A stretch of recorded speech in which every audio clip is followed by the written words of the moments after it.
ਸਤਿ ਸ਼੍ਰੀ ਅਕਾਲ ਮੇਰੇ ਸਾਰੇ ਦੋਸਤੋ, ਕੀ ਹਾਲ ਨੇ ਜੀ। ਉਮੀਦ ਕਰਦਾ ਤੁਸੀਂ ਸਾਰੇ ਸਹੀ ਹੋਵੋਗੇ। ਠੀਕ ਹੈ ਜੀ। ਅਤੇ ਪੜ੍ਹਾਈ ਤੁਹਾਡੀ ਬਹੁਤ ਵਧੀਆ ਚੱਲ ਰਹੀ ਹੈ। ਠੀਕ ਹੈ, ਕਿਉਂਕਿ ਵਿਊ ਵਧੀਆ ਰਹੇ, ਬੱਚੇ ਵਧੀਆ ਪੜ੍ਹ ਰਹੇ ਨੇ, ਪਤਾ ਲੱਗ ਜਾਂਦਾ ਇਹ ਚੀਜ਼ ਤੋਂ। ਠੀਕ ਹੈ। ਅਤੇ ਦੂਸਰੀ ਗੱਲ ਬੱਚੋ ਜਿਹੜੀ ਮੈਂ ਅੱਜ ਕਰਨੀ ਸੀ ਤੁਹਾਡੇ ਨਾਲ, ਅੱਜ ਮੈਂ ਲੈਕਚਰ ਲਾਉਣ ਜਾ ਰਿਹਾ ਭਾਈ ਪੰਜਾਬੀ ਭਾਸ਼ਾ ਦਾ। ਪੰਜਾਬੀ ਭਾਸ਼ਾ ਦਾ ਲੈਕਚਰ ਕਿਉਂ ਲਾਉਣ ਦੀ ਲੋੜ ਪਈ ਪਹਿਲਾਂ ਇਹ ਦੱਸਦਾ। ਇਹ ਪੇਪਰ ਲਾਉਣ ਦੀ ਲੋੜ ਤਾਂ ਪਈ ਕਿਉਂਕਿ ਜਿਹੜੇ ਬੱਚੇ ਇੰਗਲਿਸ਼ ਮੀਡੀਅਮ ਨਾਲ ਸੰਬੰਧਿਤ ਨੇ ਅਤੇ ਉਹਨਾਂ ਨੇ ਪੰਜਾਬ ਪੁਲਿਸ ਦਾ ਪੇਪਰ ਭਰਿਆ ਹੋਇਆ, ਇਹ ਤਾਂ ਉਹਨਾਂ ਵਾਸਤੇ ਇਹ ਇੰਪੋਰਟੈਂਟ ਸੀ ਕਿ ਉਹਨਾਂ ਦੀ ਰਿਵੀਜ਼ਨ ਹੋ ਜੂ। ਇੱਕ ਜਿਹੜੇ ਬੱਚਿਆਂ ਨੇ ਪੰਜਾਬ ਪੁਲਿਸ ਆਪਣੇ ਪੰਜਾਬੀ ਮੀਡੀਅਮ ਵਾਲਿਆ, ਉਹਨਾਂ ਦੀ ਥੋੜ੍ਹੀ ਹੋਰ ਪ੍ਰੈਕਟਿਸ ਹੋ ਜੂਗੀ ਇਹਦੇ ਨਾਲ। ਅਤੇ ਜਿਹੜਾ ਮੈਂ ਪੰਜਾਬੀ ਦੇ ਲੈਕਚਰ ਤੁਹਾਡੇ 3 ਜਾਂ 4 ਲੈਕਚਰ ਲਾਊਂਗਾ, ਇਸ ਤੋਂ ਬਾਅਦ ਤੁਹਾਨੂੰ ਕਿਤੋਂ ਵੀ ਕੁਛ ਪੜ੍ਹਨ ਦੀ ਲੋੜ ਨਹੀਂ ਹੈਗੀ। 10 ਦੇ ਵਿੱਚੋਂ 10 ਨੰਬਰਾਂ ਦੀ ਤੁਹਾਨੂੰ ਜਿਹੜੀ ਅੱਧੇ ਬੱਚੇ ਕਹਿ ਰਹੇ ਸੀ ਸਰ ਜਿਹੜੀ ਇਹ ਦਿੱਤੀ ਹੋਈ ਇਹਨਾਂ ਨੇ, ਮਤਲਬ ਆਪਾਂ ਨੂੰ ਪੰਜਾਬ ਪੁਲਿਸ ਦੇ ਪੇਪਰਾਂ ਵਿੱਚ ਜਾਂ ਪਟਵਾਰੀ ਦੇ ਪੇਪਰਾਂ ਦੇ ਵਿੱਚ 2 ਚੀਜ਼ਾਂ ਦਿੱਤੀਆਂ ਹੋਈਆਂ, ਇੰਗਲਿਸ਼ ਅਤੇ ਪੰਜਾਬੀ, ਕਿਹਨਾਂ 'ਚ ਇੱਕ ਕਰ ਸਕਦੇ ਹਾਂ, ਇੱਕ ਨਹੀਂ ਕਰਨੀ ਪੁੱਤਰ, ਉਹ ਦੋਨੇ ਕਰਨੀਆਂ ਪੈਣਗੀਆਂ। ਦੋਨਾਂ ਦਾ ਅਲੱਗ-ਅਲੱਗ ਮਾਰਜਨ ਹੈ। 10-10 ਨੰਬਰਾਂ ਦੀ ਪੰਜਾਬੀ, 10 ਨੰਬਰਾਂ ਦੀ ਇੰਗਲਿਸ਼ ਆਉਣੀ ਹੈ। ਠੀਕ ਹੈ, ਦੋਨਾਂ ਦਾ ਆਪਦਾ ਅਲੱਗ-ਅਲੱਗ ਮਾਰਜਨ ਹੈ ਅਤੇ ਦੋਨੇ ਕਰਨੀਆਂ ਪੈਣਗੀਆਂ, ਕਿਉਂਕਿ ਆਪਸ਼ਨ ਨਹੀਂ ਹੈਗਾ, ਆਪਸ਼ਨਲ ਸਬਜੈਕਟ ਨਹੀਂ ਹੈਗਾ ਇਹ ਕੋਈ, ਇਹ ਕਰਨੀ ਪਊਗਾ ਆਪਾਂ ਨੂੰ। ਦੇਖੋ ਜਿਹੜੀਆਂ ਮੈਂ ਵੀਡੀਓ ਹੁਣ ਤੁਹਾਨੂੰ ਕਰਵਾਊਂਗਾ ਪੰਜਾਬੀ ਦੀਆਂ, ਇਹਦੇ ਵਿੱਚੋਂ 10 ਚੋਂ 10 ਨੰਬਰ ਤੁਹਾਨੂੰ ਇਹਦੇ ਵਿੱਚੋਂ ਹੀ ਮਿਲਣਗੇ। ਠੀਕ ਹੈ, ਕਿਉਂਕਿ ਮੈਂ ਸਾਰੀਆਂ ਚੀਜ਼ਾਂ ਕਵਰ ਕਰ ਦੂੰਗਾ, ਕਿਤੋਂ ਤੁਹਾਨੂੰ ਪੜ੍ਹਨ ਦੀ ਲੋੜ ਨਹੀਂ ਪੰਜਾਬੀ ਦਾ ਜਿਹੜਾ ਮੈਂ ਤੁਹਾਨੂੰ ਕਰਵਾਊਂਗਾ ਹੁਣ। ਠੀਕ ਹੈ, ਅਤੇ ਧਿਆਨ ਨਾਲ ਲੈਕਚਰ ਲਾਉਣਾ, ਇਹਦੇ 3 ਜਾਂ 4 ਲੈਕਚਰ ਲੱਗਣਗੇ ਬਸ। ਅੱਜ ਨਹੀਂ ਪਤਾ ਮੈਂ ਕੱਲ੍ਹ ਨੂੰ ਨਵੇੜੇ ਦੇਵਾਂ ਅਤੇ ਵੱਡਾ ਲੈਕਚਰ ਬਣਾਦਾ ਅਤੇ ਪਰਸੋਂ MCQ ਪਾ ਦਿੰਦੇ, ਤੁਹਾਨੂੰ 100 MCQ ਪਾ ਦੂੰ ਇਹਦਾ ਮੈਂ। ਅਤੇ ਅੱਜ ਸ਼ਾਮ ਨੂੰ ਜਿਹੜੇ ਬੱਚੇ ਐਗਰੀਕਲਚਰ ਵਾਲੇ ਆ, 100 MCQ ਤਾਂ ਪੁੱਤਰੋਂ ਆਪਣੇ ਹੋਏ ਪਏ ਆ। ਠੀਕ ਹੈ, ਅਤੇ 100 MCQ ਦੀ ਵੀਡੀਓ ਤੁਹਾਨੂੰ ਮੈਂ ਸ਼ਾਮ ਨੂੰ ਪ੍ਰੋਵਾਈਡ ਕਰ ਦੂੰਗਾ। 100 ਦੀ ਨਾ ਹੋਈ ਤਾਂ 50 ਦੀ ਤਾਂ ਸ਼ਾਮ ਨੂੰ ਕਰ ਦੂੰਗਾ, 50 ਦੀ ਗੱਲ ਸੁਬਾਹ ਨੂੰ ਪਾ ਦੂੰਗਾ ਤੁਹਾਨੂੰ ਮੈਂ। ਠੀਕ ਹੈ, ਅਤੇ ਦੂਸਰੀ ਗੱਲ ਹੁਣ ਆਪਾਂ ਜਿਹੜੇ ਸਬਜੈਕਟ ਦੀ ਲੈਕਚਰ ਹੈ ਉਹ ਸਬਜੈਕਟ ਦੀ ਗੱਲ ਕਰਦੇ ਹਾਂ। ਪੰਜਾਬੀ ਭਾਸ਼ਾ ਦਾ ਪਹਿਲਾ ਲੈਕਚਰ ਹੈ। ਠੀਕ ਹੈ, ਜਿਹੜੇ ਬੱਚੇ ਨਵੇਂ ਜੁੜ ਰਹੇ ਉਹਨਾਂ ਵਾਸਤੇ ਵੀ ਦੱਸਦਾ ਕਿ ਤੁਸੀਂ ਵੀ ਲਾ ਲਓ ਭਾਈ, ਪਹਿਲਾ ਲੈਕਚਰ ਹੈ ਪੰਜਾਬੀ ਭਾਸ਼ਾ ਦਾ, ਕਿਉਂਕਿ ਪਟਵਾਰੀ ਵਾਲਿਆਂ ਦਾ ਐਗਜ਼ਾਮ ਹੈਗਾ 8 ਅਗਸਤ ਦਾ, ਉਹਨਾਂ ਵਾਸਤੇ ਸਭ ਤੋਂ ਬੈਨੀਫਿਸ਼ਲ ਹੈ ਇਹ। ਕਿਉਂਕਿ ਆਪਣੇ ਪੰਜਾਬ ਪੁਲਿਸ ਵਾਲਿਆਂ ਵਾਸਤੇ ਇਸ ਤੋਂ ਵੀ ਜ਼ਿਆਦਾ ਬੈਨੀਫਿਸ਼ਲ ਹੈ। ਜਿਹੜੇ ਬੱਚੇ ਇੰਗਲਿਸ਼ ਦੇ ਵਿੱਚ ਕਮਜ਼ੋਰ ਆ ਉਹਨਾਂ ਵਾਸਤੇ ਬਹੁਤ ਬੈਨੀਫਿਸ਼ਲ ਹੈ, ਕਿਉਂਕਿ ਤੁਸੀਂ ਇੱਧਰ ਆਪਣੇ ਮਾਰਕ ਉਨੇ ਵਧਾ ਸਕਦੇ ਹੋ। ਠੀਕ ਹੈ, ਦੇਖੋ ਸਭ ਤੋਂ ਪਹਿਲਾਂ ਜਿਹੜੀ ਆਪਾਂ ਗੱਲ ਕਰਦੇ ਹਾਂ ਪੰਜਾਬੀ ਭਾਸ਼ਾ ਦੇ ਵਿੱਚ ਕੀ ਕਹਿ ਰਹੇ ਨੇ ਇਹ, ਕਹਿੰਦੇ ਬੋਲੀ ਕੀ ਹੁੰਦੀ ਹੈ। ਸਭ ਤੋਂ ਪਹਿਲਾਂ ਪ੍ਰਸ਼ਨ ਤੋਂ ਇਹੀ ਪੁੱਛਿਆ ਜਾਊਗਾ ਕਿ ਬੋਲੀ ਕੀ ਹੁੰਦੀ ਹੈ। ਜਿਹੜੇ ਸ਼ਬਦਾਂ ਰਾਹੀਂ ਅਸੀਂ ਆਪਣੇ ਮਨ ਦੇ ਵਿਚਾਰ ਬੋਲ ਕੇ ਜਾਂ ਲਿਖ ਕੇ ਅੱਗੇ ਪ੍ਰਗਟ ਕਰਦੇ ਹਾਂ, ਉਸ ਨੂੰ ਬੋਲੀ ਕਿਹਾ ਜਾਂਦਾ ਹੈ। ਜਿਵੇਂ ਹੁਣ ਮੈਂ ਬੋਲ ਰਿਹਾ, ਮੇਰੀ ਜਿਹੜੀ ਬੋਲੀ ਹੈ ਉਹ ਮੇਰੀ ਮਾਤ ਬੋਲੀ ਹੈ, ਮਾਂ ਭਾਸ਼ਾ ਆਪਣੀ ਪੰਜਾਬੀ। ਠੀਕ ਹੈ, ਅਤੇ ਤੁਸੀਂ ਵੀ ਉਸੇ ਭਾਸ਼ਾ ਨਾਲ ਸੰਬੰਧਿਤ ਹੋ। ਹੁਣ ਜੇ ਮੈਂ ਇੱਥੇ ਤੁਹਾਡੇ ਮੂਹਰੇ ਅੰਗਰੇਜ਼ੀ ਮਾਰੀ ਜਾਵਾਂ, ਤੁਹਾਨੂੰ ਸਮਝ ਆ ਜੂਗੀ? ਨਹੀਂ ਆਉਂਦੀ ਨਾ। ਉਹੀ ਬੋਲੀ ਉਹ ਹੁੰਦੀ ਹੈ ਜਿਹਦੇ ਰਾਹੀਂ ਆਪਣੇ ਮਨ ਦੇ ਵਿਚਾਰ ਲਿਖ ਕੇ ਜਾਂ ਅੱਗੇ ਪ੍ਰਗਟ ਕਰਕੇ ਦੂਸਰਿਆਂ ਤੱਕ ਪਹੁੰਚਾ ਸਕੀਏ, ਉਹਨੂੰ ਆਪਾਂ ਬੋਲੀ ਕਹਿੰਦੇ ਹਾਂ। ਜਿਵੇਂ ਹੁਣ ਮੈਂ ਆਪਣੇ ਵਿਚਾਰ ਤੁਹਾਡੇ ਤੱਕ ਭੇਜ ਰਿਹਾ। ਠੀਕ ਹੈ, ਅਤੇ ਤੁਹਾਡੇ ਵਿਚਾਰ ਮਿੰਟਾਂ ਦੇ ਵਿੱਚ ਮੇਰੇ ਕੋਲ ਆ ਰਹੇ ਨੇ। ਠੀਕ ਹੈ, ਇਹ ਜਿਹੜਾ ਸਾਰਾ ਕੋਂਬੀਨੇਸ਼ਨ ਹੈ ਪੁੱਤਰੋ, ਇਹ ਹੈਗਾ ਬੋਲੀ ਦਾ। ਠੀਕ ਹੈ, ਬੋਲੀ ਕੀ ਹੁੰਦੀ ਹੈ? ਜਿਹੜੇ ਸ਼ਬਦਾਂ ਰਾਹੀਂ ਆਪਣੇ ਆਪਣੇ ਮਨ ਦੇ ਵਿਚਾਰ ਬੋਲ ਕੇ ਜਾਂ ਲਿਖ ਕੇ ਕਿਸੇ ਅੱਗੇ ਪ੍ਰਗਟ ਕਰਦੇ ਹਾਂ ਤਾਂ ਉਸ ਨੂੰ ਬੋਲੀ ਕਿਹਾ ਜਾਂਦਾ ਹੈ। ਠੀਕ ਹੈ, ਇਸ ਤੋਂ ਬਾਅਦ ਇੱਕ ਤੁਹਾਨੂੰ MCQ ਪਾਇਆ, ਇਹ MCQ ਦਾ ਜਵਾਬ ਤੁਸੀਂ ਦਿਓ ਮੈਨੂੰ। ਬਹੁਤ ਸ਼ਾਂਤ ਤਰੀਕੇ ਨਾਲ ਆਪਾਂ ਪੜ੍ਹਾਈ ਕਰਨੀ ਹੈ ਕਿ ਤੁਹਾਨੂੰ ਵਾਰ-ਵਾਰ ਰਿਵੀਜ਼ਨ ਕਰਨ ਦੀ ਲੋੜ ਵੀ ਨਾ ਪਵੇ, ਇੱਕ ਵਾਰੀ ਜਾਂ ਸਾਰਾ ਕੁਛ ਕਲੀਅਰ ਕਰਾ ਦੇਣਾ ਮੈਂ ਤੁਹਾਨੂੰ। ਮਾਤ ਭਾਸ਼ਾ ਕੀ ਹੁੰਦੀ ਹੈ? ਮਾਤ ਭਾਸ਼ਾ ਦੀ ਥਾਂ 'ਤੇ ਤੁਹਾਨੂੰ ਮਾਂ ਬੋਲੀ ਵੀ ਲਿਖਿਆ ਆ ਸਕਦਾ ਕਿ ਮਾਂ ਬੋਲੀ ਕੀ ਹੁੰਦੀ ਹੈ। ਕਹਿੰਦੇ ਕੀ ਹੁੰਦੀ ਹੈ? ਕਹਿੰਦੇ ਆਪਣੇ ਇਲਾਕੇ ਦੇ ਵਿੱਚ ਬੋਲੀ ਜਾਣ ਵਾਲੀ ਸਥਾਨਕ ਭਾਸ਼ਾ ਨੂੰ ਬੋਲੀ ਜਾਂਦੀ ਸਥਾਨਕ ਭਾਸ਼ਾ ਹੁੰਦੀ ਹੈ। ਇਹ ਸਾਰੇ ਦੇਸ਼ ਵਿੱਚ ਬੋਲੀ ਜਾਂਦੀ ਭਾਸ਼ਾ ਨੂੰ ਮਾਂ ਬੋਲੀ ਕਹਿੰਦੇ ਆ। ਟਕਸਾਲੀ ਭਾਸ਼ਾ ਨੂੰ ਕਹਿੰਦੇ ਆ ਆਪਣੀ ਮਾਤ ਭਾਸ਼ਾ, ਜਾਂ ਘਰਾਂ ਵਿੱਚ ਜਾਂ ਮਾਂ ਬਾਪ ਦੁਆਰਾ ਸਿੱਖੀ ਜਾਂਦੀ ਹੋਈ ਬੋਲੀ ਨੂੰ ਕਿਹਾ ਜਾਂਦਾ ਗਾ ਮਾਤ ਭਾਸ਼ਾ। ਤਾਂ ਦੱਸੋ ਬੱਚੋ, ਲਾਓ ਇਹਦਾ ਆਨਸਰ। ਠੀਕ ਹੈ, ਇਹਦਾ ਆਨਸਰ ਹੈਗਾ 4 ਨੰਬਰ ਆਪਸ਼ਨ, ਕਿ ਜਿਹੜੀ ਆਪਣੇ ਮਾਂ ਬਾਪ ਤੋਂ ਅਤੇ ਘਰਾਂ ਦੇ ਵਿੱਚੋਂ ਜਿਹੜੀ ਆਪਾਂ ਬੋਲੀ ਸਿੱਖਦੇ ਹਾਂ, ਇੱਕ ਦੂਜੇ ਦੇ ਪ੍ਰਗਟ ਕਰਦੇ ਹਾਂ। ਜਿਵੇਂ ਨਿੱਕਾ ਬੱਚਾ ਹੁੰਦਾ ਉਹ ਸਭ ਤੋਂ ਪਹਿਲਾਂ ਮਾਂ ਕਹਿਣਾ ਸਿੱਖਦਾ, ਫਿਰ ਪਿਓ ਕਹਿਣਾ ਸਿੱਖਦਾ, ਫਿਰ ਹੋਰ ਨਾਮ ਲੈਣਾ ਸਿੱਖਦਾ। ਠੀਕ ਹੈ, ਉਹ ਜਿਹੜੀਆਂ ਸਾਰੀਆਂ ਚੀਜ਼ਾਂ ਉਹ ਬੱਚਾ ਆਪਣੇ ਘਰ ਤੋਂ ਸਿੱਖਦਾ। ਠੀਕ ਹੈ, ਆਪਾਂ ਜੰਮਦੇ ਬੱਚੇ ਉਹਨਾਂ ਨੂੰ ਸਕੂਲ 'ਚ ਲਾ ਦਿੰਦੇ, ਤਾਂ ਜਿਹੜੀ ਉਹ ਸਿੱਖਦਾ ਬੋਲੀ, ਜਿਵੇਂ ਹੁਣ ਆਪਾਂ ਅੰਗਰੇਜ਼ਾਂ ਦੇ ਬੱਚੇ ਅੰਗਰੇਜ਼ੀ ਬੋਲਦੇ, ਉਹਨਾਂ ਦੀ ਮਾਤ ਭਾਸ਼ਾ ਅੰਗਰੇਜ਼ੀ ਹੈ, ਆਪਣੀ ਮਾਤ ਭਾਸ਼ਾ ਪੰਜਾਬੀ ਹੈ। ਠੀਕ ਹੈ, ਜਿਹਤੋਂ ਆਪਾਂ ਸ਼ੁਰੂ 'ਚ ਬੋਲਣਾ ਸਿੱਖਦੇ ਹੋ ਆਪਣੀ ਕੀ ਹੈ? ਮਾਤ ਭਾਸ਼ਾ। ਇਸ ਤੋਂ ਬਾਅਦ ਪੰਜਾਬ ਦੀਆਂ ਉਪ ਭਾਸ਼ਾਵਾਂ ਕਿਹੜੀਆਂ? ਪੰਜਾਬ ਦੀਆਂ ਉਪ ਭਾਸ਼ਾਵਾਂ ਦਾ ਬੱਚੋ 4 ਆ ਮੇਨ। ਤਾਂ ਮੇਨ ਪੰਜਾਬ ਦੀਆਂ ਉਪ ਭਾਸ਼ਾਵਾਂ 4 ਹੈ: ਮਾਝੀ, ਮਲਵਈ, ਦੁਆਬੀ, ਪੋਠੋਹਾਰੀ। ਠੀਕ ਹੈ, ਇਹ ਸਾਰੀਆਂ ਉਪ ਭਾਸ਼ਾਵਾਂ ਹੈਗੀਆਂ। ਹੁਣ ਆਪਾਂ ਮਾਝੀ ਦੀ ਗੱਲ ਕਰਦੇ ਹਾਂ। ਜਿਹੜੀ ਮਾਝੀ ਭਾਸ਼ਾ ਹੁੰਦੀ ਹੈ ਬੱਚੋ, ਮਾਝੀ ਭਾਸ਼ਾ ਰਾਵੀ ਅਤੇ ਬਿਆਸ ਦੇ ਵਿਚਕਾਰਲੇ ਇਲਾਕੇ ਨੂੰ ਰਾਵੀ ਹੈ, ਇੱਕ ਤਾਂ ਰਾਵੀ ਦਰਿਆ ਆ ਗਿਆ ਆਪਣਾ, ਇੱਕ ਬਿਆਸ ਦਰਿਆ ਆ ਗਿਆ। ਇਹਦੇ ਵਿਚਕਾਰਲੇ ਇਲਾਕੇ ਨੂੰ ਆਪਾਂ ਕੀ ਕਹਿੰਦੇ ਹੈਗੇ, ਮਾਝਾ ਕਹਿੰਦੇ ਆ। ਅਤੇ ਮਾਝੇ ਦੇ ਵਿੱਚ ਕੀ ਭਾਸ਼ਾ ਬੋਲੀ ਜਾਂਦੀ ਹੈ, ਮਾਝੀ ਬੋਲੀ ਜਾਂਦੀ ਹੈ। ਠੀਕ ਹੈ ਜੀ, ਮਾਝੀ। ਮਾਝੀ ਤੋਂ ਹੁਣ ਇੱਕ ਤੁਹਾਨੂੰ ਟ੍ਰਿਕ ਨਾਲ ਯਾਦ ਕਰਾਉਣਾ, ਜਿਹੜੇ ਬੱਚੇ ਆਪਣੇ ਮਾਲਵੇ ਵਾਲੇ ਉਹਨਾਂ ਨੂੰ ਪ੍ਰੋਬਲਮ ਆਉਂਦੀ ਹੋ। ਮਾਝੀ, ਮਾਝੀ ਦਾ ਜਿਹੜਾ ਮੰਮਾ ਪੁੱਤਰੋ, ਇਹਦਾ ਤੁਸੀਂ ਸੱਸਾ ਬਣਾ ਲਿਓ। ਟ੍ਰਿਕ ਦੇ ਤੌਰ 'ਤੇ ਦੱਸਦੇ ਕਿ ਟ੍ਰਿਕ ਦੱਸ ਰਿਹਾ ਤੁਹਾਨੂੰ ਯਾਦ ਕਰਨ ਦੀ, ਕਿਉਂਕਿ ਵਾਰੀ ਵਾਰੀ ਭੁੱਲਣਾ ਹੀ ਤੁਸੀਂ, ਕਿਉਂਕਿ ਪੰਜਾਬ GK ਦੇ ਵਿੱਚ ਵੀ ਕੰਮ ਆਉਣੀ ਇਹ ਚੀਜ਼ ਤੁਹਾਨੂੰ। ਜਿਹੜਾ ਮਾਝੀ ਹੈ, ਮਾਝੀ ਦਾ ਕੀ ਬਣਾ ਲਓ, ਸੱਸਾ ਬਣਾ ਲਓ ਮੰਮੇ ਦਾ। ਸੱਸੇ ਤੋਂ ਬਣਾ ਲਓ ਸਰਹੱਦੀ, ਸੱਸੇ ਤੋਂ ਬਣਾ ਲਓ ਸਰਹੱਦੀ ਇਲਾਕੇ। ਠੀਕ ਹੈ, ਮਾਝੀ ਦਾ ਮੰਮਾ ਚੱਕ ਲਓ, ਉਹਦਾ ਸੱਸਾ ਬਣਾ ਦਿਓ, ਉਹਨੂੰ ਕਹਿ ਦਿਓ ਸਰਹੱਦੀ ਇਲਾਕੇ। ਅਤੇ ਸਰਹੱਦੀ ਇਲਾਕੇ ਕਿਹੜੇ ਕਿਹੜੇ ਆਪਣੇ ਦੇਖੋ, ਸਰਹੱਦੀ ਇਲਾਕੇ ਅੰਮ੍ਰਿਤਸਰ ਵੀ ਬਾਰਡਰ 'ਤੇ ਰਹਿ ਗਿਆ, ਪਠਾਨਕੋਟ ਵੀ ਬਾਰਡਰ 'ਤੇ ਰਹਿ ਗਿਆ, ਗੁਰਦਾਸਪੁਰ, ਤਰਨਤਾਰਨ ਅਤੇ ਆਸ-ਪਾਸ ਇਲਾਕਿਆਂ ਵਿੱਚ ਬੋਲੀ ਜਾਂਦੀ ਹੈ। ਮਾਝੀ ਭਾਸ਼ਾ ਨੂੰ ਟਕਸਾਲੀ ਜਾਂ ਮਿਆਰੀ ਭਾਸ਼ਾ ਵੀ ਕਹਿੰਦੇ ਹਨ। ਇਹ ਪ੍ਰਸ਼ਨ ਦਾ ਇਹ ਨਹੀਂ ਪਤਾ ਕਿ ਕਿੰਨੇ ਕੁ ਵਾਰੀ ਰਿਪੀਟ ਹੋ ਗਿਆ, 10 ਵਾਰੀ ਰਿਪੀਟ ਹੋ ਗਿਆ, 20 ਵਾਰੀ ਰਿਪੀਟ ਹੋ ਗਿਆ, ਕੋਈ ਪਤਾ ਨਹੀਂ। ਹਰੇਕ ਪੇਪਰ ਦੇ ਵਿੱਚ ਜਿਹੜਾ ਇੰਨਾ ਪਿਆਰਾ ਪ੍ਰਸ਼ਨ ਨਾਲ ਤਾਂ ਇਹਨਾਂ ਦਾ ਪੇਪਰ ਵਾਲਿਆਂ ਦਾ ਪਾਉਣਾ ਹੁੰਦਾ ਕਿ ਕਿਹੜੀ ਭਾਸ਼ਾ ਨੂੰ ਟਕਸਾਲੀ ਭਾਸ਼ਾ ਕਿਹਾ ਜਾਂਦਾ ਹੈ ਜਾਂ ਕਿਹੜੀ ਭਾਸ਼ਾ ਨੂੰ ਮਿਆਰੀ ਭਾਸ਼ਾ ਕਿਹਾ ਜਾਂਦਾ ਹੈ। ਤਾਂ ਭਾਈ ਜਿਹੜੀ ਮਾਝੀ ਹੈਗੀ ਆਪਣੀ, ਮਾਝੀ ਹੈ ਜਿਹੜੀ ਆਪਣੀ, ਮਾਝੀ ਦੇ ਵਿੱਚ ਜਿਹੜੀ ਮਾਝੀ ਭਾਸ਼ਾ ਬੋਲੀ ਜਾਂਦੀ ਹੈ ਉਹਨੂੰ ਆਪਾਂ ਟਕਸਾਲੀ ਜਾਂ ਮਿਆਰੀ ਭਾਸ਼ਾ ਵੀ ਕਹਿ ਸਕਦੇ ਹਾਂ। ਇਹ ਗੱਲ ਯਾਦ ਰੱਖਣਾ। ਅਤੇ ਪੁੱਤਰੋ ਇਹ ਜਿਹੜੀਆਂ ਹੈਗੀਆਂ ਇਹ ਪੰਜਾਬੀ ਦੀਆਂ ਉਪ ਭਾਸ਼ਾਵਾਂ ਸਾਰੀਆਂ। ਜੇ ਤੁਹਾਨੂੰ ਪੁੱਛ ਲਏ ਕਿ ਮਾਝੀ ਕੀ ਹੈ, ਥੱਲੇ ਲਿਖਣਾ ਭਾਸ਼ਾ, ਉਪਭਾਸ਼ਾ, ਖੇਤਰ, ਇਲਾਕਾ, ਤਾਂ ਤੁਸੀਂ ਕਹਿਣਾ ਕਿ ਵੀ ਪੰਜਾਬੀ ਦੀਆਂ ਉਪਭਾਸ਼ਾ ਮਾਝੀ ਪੰਜਾਬੀ ਦੀ ਉਪਭਾਸ਼ਾ ਹੈਗੀ। ਠੀਕ ਹੈ, ਕਿਉਂਕਿ ਮਤਲਬ ਕਹਿਣਾ ਮਤਲਬ ਕਿ ਇਹ ਪੰਜਾਬੀ ਵਰਨਮਾਲਾ ਤੋਂ ਹੀ ਉਤਪੰਨ ਹੋਈ ਵੀ ਹੈ, ਬਸ ਇਹ ਸਮਝ ਲਓ। ਠੀਕ ਹੈ, ਹੁਣ ਤਾਂ ਯਾਦ ਹੋ ਗਿਆ ਹੋਊਗਾ। ਮਾਝੀ ਅਤੇ ਮੰਮੇ ਤੋਂ ਬਣਾ ਲਓ ਸੱਸਾ। ਸਰਹੱਦੀ ਇਲਾਕੇ ਕਿਹੜੇ ਕਿਹੜੇ ਹੋ ਗਏ, ਗੁਰਦਾਸਪੁਰ, ਪਠਾਨਕੋਟ, ਅੰਮ੍ਰਿਤਸਰ, ਤਰਨਤਾਰਨ ਅਤੇ ਆਸ-ਪਾਸ ਦੇ ਇਲਾਕੇ। ਠੀਕ ਹੈ, ਇਸ ਤੋਂ ਬਾਅਦ ਆ ਗਿਆ ਆਪਣਾ ਮਲਵਈ। ਮਲਵਈ ਆਪਣਾ ਇਲਾਕਾ ਹੀ ਆ ਗਿਆ। ਮਲਵਈ ਕਿਹੜਾ ਇਲਾਕਾ ਆ ਗਿਆ, ਆਪਣਾ ਆ ਗਿਆ। ਆਪਣਾ ਮਲਵਈ ਇਲਾਕਾ ਕਿਤੇ ਸਤਲੁਜ ਦੇ ਹੇਠਲੇ ਇਲਾਕੇ ਨੂੰ ਮਲਵਈ ਇਲਾਕਾ ਕਿਹਾ ਜਾਂਦਾ ਹੈ। ਸਤਲੁਜ ਦੇ ਹੇਠਲੇ ਇਲਾਕੇ ਨੂੰ ਮਲਵਈ ਇਲਾਕਾ ਕਿਹਾ ਜਾਂਦਾ ਹੈ। ਮਲਵਈ ਕਿੱਥੇ ਬੋਲੀ ਜਾਂਦੀ ਹੈ, ਮਾਲਵੇ ਦੇ ਵਿੱਚ। ਮਲਵਈ ਕਿੱਥੇ ਬੋਲੀ ਜਾਂਦੀ ਹੈ, ਮਾਲਵੇ ਦੇ ਵਿੱਚ। ਮਾਲਵੇ ਦੇ ਇਲਾਕਿਆਂ ਵਿੱਚ ਬੋਲੀ ਜਾਂਦੀ ਹੈ। ਇਹ ਮਲਵਈ ਵੀ ਇੱਕ ਕੀ ਉਪਭਾਸ਼ਾ, ਜਿਹੜੀਆਂ ਤੁਹਾਨੂੰ ਕਰਵਾ ਰਹੇ ਸਾਰੀਆਂ ਉਪਭਾਸ਼ਾ ਹੈਗੀਆਂ।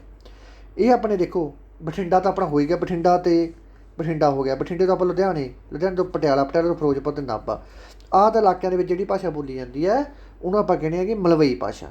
ਠੀਕ ਹੈ, ਸਤਲੁਜ ਦੇ ਹੇਠਲੇ ਇਲਾਕੇ ਨੂੰ ਮਲਵਈ ਇਲਾਕਾ ਕਿਹਾ ਜਾਂਦਾ ਹੈਗਾ। ਇਸ ਤੋਂ ਬਾਅਦ ਦੁਆਬਾ। ਦੁਆਬੇ ਇਲਾਕੇ ਨੂੰ ਆਪਾਂ ਬਿਸਤ ਵੀ ਕਹਿ ਦਿੰਦੇ ਹਾਂ। ਦੁਆਬੇ ਇਲਾਕੇ ਨੂੰ ਆਪਾਂ ਬਿਸਤ ਵੀ ਕਹਿ ਦਿੰਦੇ। ਬਿਸਤ ਕਿਵੇਂ ਕਹਿੰਦਾ, ਬਿਆਸ ਅਤੇ ਸਤਲੁਜ ਦੇ ਵਿਚਕਾਰਲੇ ਇਲਾਕੇ ਨੂੰ ਦੁਆਬਾ ਵੀ ਕਹਿ ਦਿੰਦੇ, ਬਿਸਤ ਵੀ ਕਹਿ ਦਿੰਦੇ ਆ।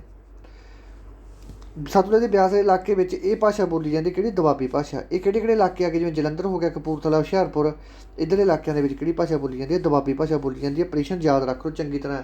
ਤੁਹਾਨੂੰ ਇੱਕ ਦੇ ਦਾਂਗੇ, ਸਟੇਟਾਂ ਦੇ ਦਾਂਗੇ, ਜੋ ਇੱਕ ਅਲੱਗ ਕਿਸਮ ਦੀ ਦੇ ਦਿੰਦੇ, ਦੱਸੋਗੇ ਭਾਈ ਇਹਨਾਂ ਦੇ ਵਿੱਚ ਕਿਹੜੇ ਵਿੱਚ ਦੁਆਬੀ ਨਹੀਂ ਬੋਲੀ ਜਾਂਦੀ। ਤਾਂ ਕਰਕੇ ਹੁਣ ਤੁਹਾਨੂੰ ਪਤਾ ਲੱਗ ਗਿਆ ਮਾਝੀ ਕਿੱਥੇ ਬੋਲੀ ਜਾਂਦੀ ਹੈ, ਸਰਹੱਦੀ ਇਲਾਕਿਆਂ ਦੇ ਵਿੱਚ। ਮਾਝੀ ਸਰਹੱਦੀ ਇਲਾਕਿਆਂ ਦੇ ਵਿੱਚ, ਅਤੇ ਮਲਵਈ ਆਪਣੇ ਇਲਾਕਿਆਂ ਦੇ ਵਿੱਚ, ਬਠਿੰਡਾ ਹੋ ਗਿਆ, ਮਾਨਸਾ ਹੋ ਗਿਆ ਆਪਣਾ, ਅਤੇ ਬਠਿੰਡਾ, ਮਾਨਸਾ, ਲੁਧਿਆਣਾ, ਪਟਿਆਲਾ, ਨਾਭਾ, ਇੱਧਰ ਬੋਲੀ ਜਾਂਦੀ ਹੈ ਆਪਣੀ ਦੁਆਬੀ। ਉਹ ਮਲਵਈ ਸੱਚ, ਦੁਆਬੀ ਬੋਲੀ ਜਾਂਦੀ ਹੈ ਆਪਣੇ ਕਪੂਰਥਲਾ, ਹੁਸ਼ਿਆਰਪੁਰ ਅਤੇ ਜਲੰਧਰ ਦੇ ਵਿੱਚ। ਪੋਠੋਹਾਰੀ ਨਾਂ ਸੁਣਿਆ। ਪੋਠੋਹਾਰੀ ਆਪਣੇ ਨਹੀਂ ਬੋਲੀ ਜਾਂਦੀ ਪੁੱਤਰੋ। ਇਹ ਜਿਹੜਾ ਜਹਿਲਮ ਦਰਿਆ, ਚਨਾਬ ਅਤੇ ਜਹਿਲਮ, ਇਹ ਦੋਵੇਂ ਦਰਿਆ ਕਿੱਥੇ ਆ ਗਏ, ਪਾਕਿਸਤਾਨ ਦੇ ਵਿੱਚ। ਠੀਕ ਹੈ, ਜਿਹੜਾ ਜਹਿਲਮ ਦਰਿਆ ਤੋਂ ਪਾਰ ਇਲਾਕਾ ਹੈ, ਜਹਿਲਮ ਦਰਿਆ ਜਿਹੜਾ ਇਹ ਤੋਂ ਪਾਰ ਇਲਾਕਾ ਇੱਕ, ਜਿੱਥੇ ਰਾਵਲਪਿੰਡੀ ਪਾਕਿਸਤਾਨ ਦੇ ਵਿੱਚ ਹੈ। ਰਾਵਲਪਿੰਡੀ ਇਲਾਕੇ ਦੇ ਵਿੱਚ ਪੋਠੋਹਾਰੀ ਭਾਸ਼ਾ ਬੋਲੀ ਜਾਂਦੀ ਹੈ। ਪੋਠੋਹਾਰੀ ਤੋਂ ਸਿੱਧੇ ਤੁਹਾਨੂੰ ਕਨਫਰਮ ਹੋ ਜਾਂਦਾ ਕਿ ਪਾਕਿਸਤਾਨੀ ਦਾ ਨਾਮ ਹੈਗਾ ਪੋਠੋਹਾਰੀ। ਠੀਕ ਹੈ, ਇਹ ਗੱਲ ਯਾਦ ਰੱਖਣੀ ਹੈ। ਜਹਿਲਮ ਦਰਿਆ ਤੋਂ ਪਾਰ ਇਲਾਕੇ ਵਿੱਚ ਇਹ ਉਪਭਾਸ਼ਾ ਬੋਲੀ ਜਾਂਦੀ ਹੈ, ਜਿਵੇਂ ਕਿ ਪਾਕਿਸਤਾਨ ਦੇ ਰਾਵਲਪਿੰਡੀ ਦੇ ਵਿੱਚ। ਓਕੇ ਜੀ, ਅਤੇ ਹੋਰ ਪੁੱਤਰੋ ਦੁਬਾਰਾ ਆਪਾਂ ਚੱਲਦੇ ਹਾਂ ਅੱਗੇ। ਪੁਆਧੀ ਭਾਸ਼ਾ ਆਪਣੇ ਪੰਜਾਬ ਦੇ ਵਿੱਚ ਹੀ ਬੋਲੀ ਜਾਂਦੀ ਹੈ। ਪੰਜਾਬ ਦਾ ਪੂਰਬੀ ਭਾਗ ਹੈ ਜਿਹੜਾ, ਦੇਖੋ ਆਹ ਪੰਜਾਬ ਆ ਗਿਆ, ਆਪਣਾ ਪੂਰਬੀ ਭਾਗ ਆ ਗਿਆ।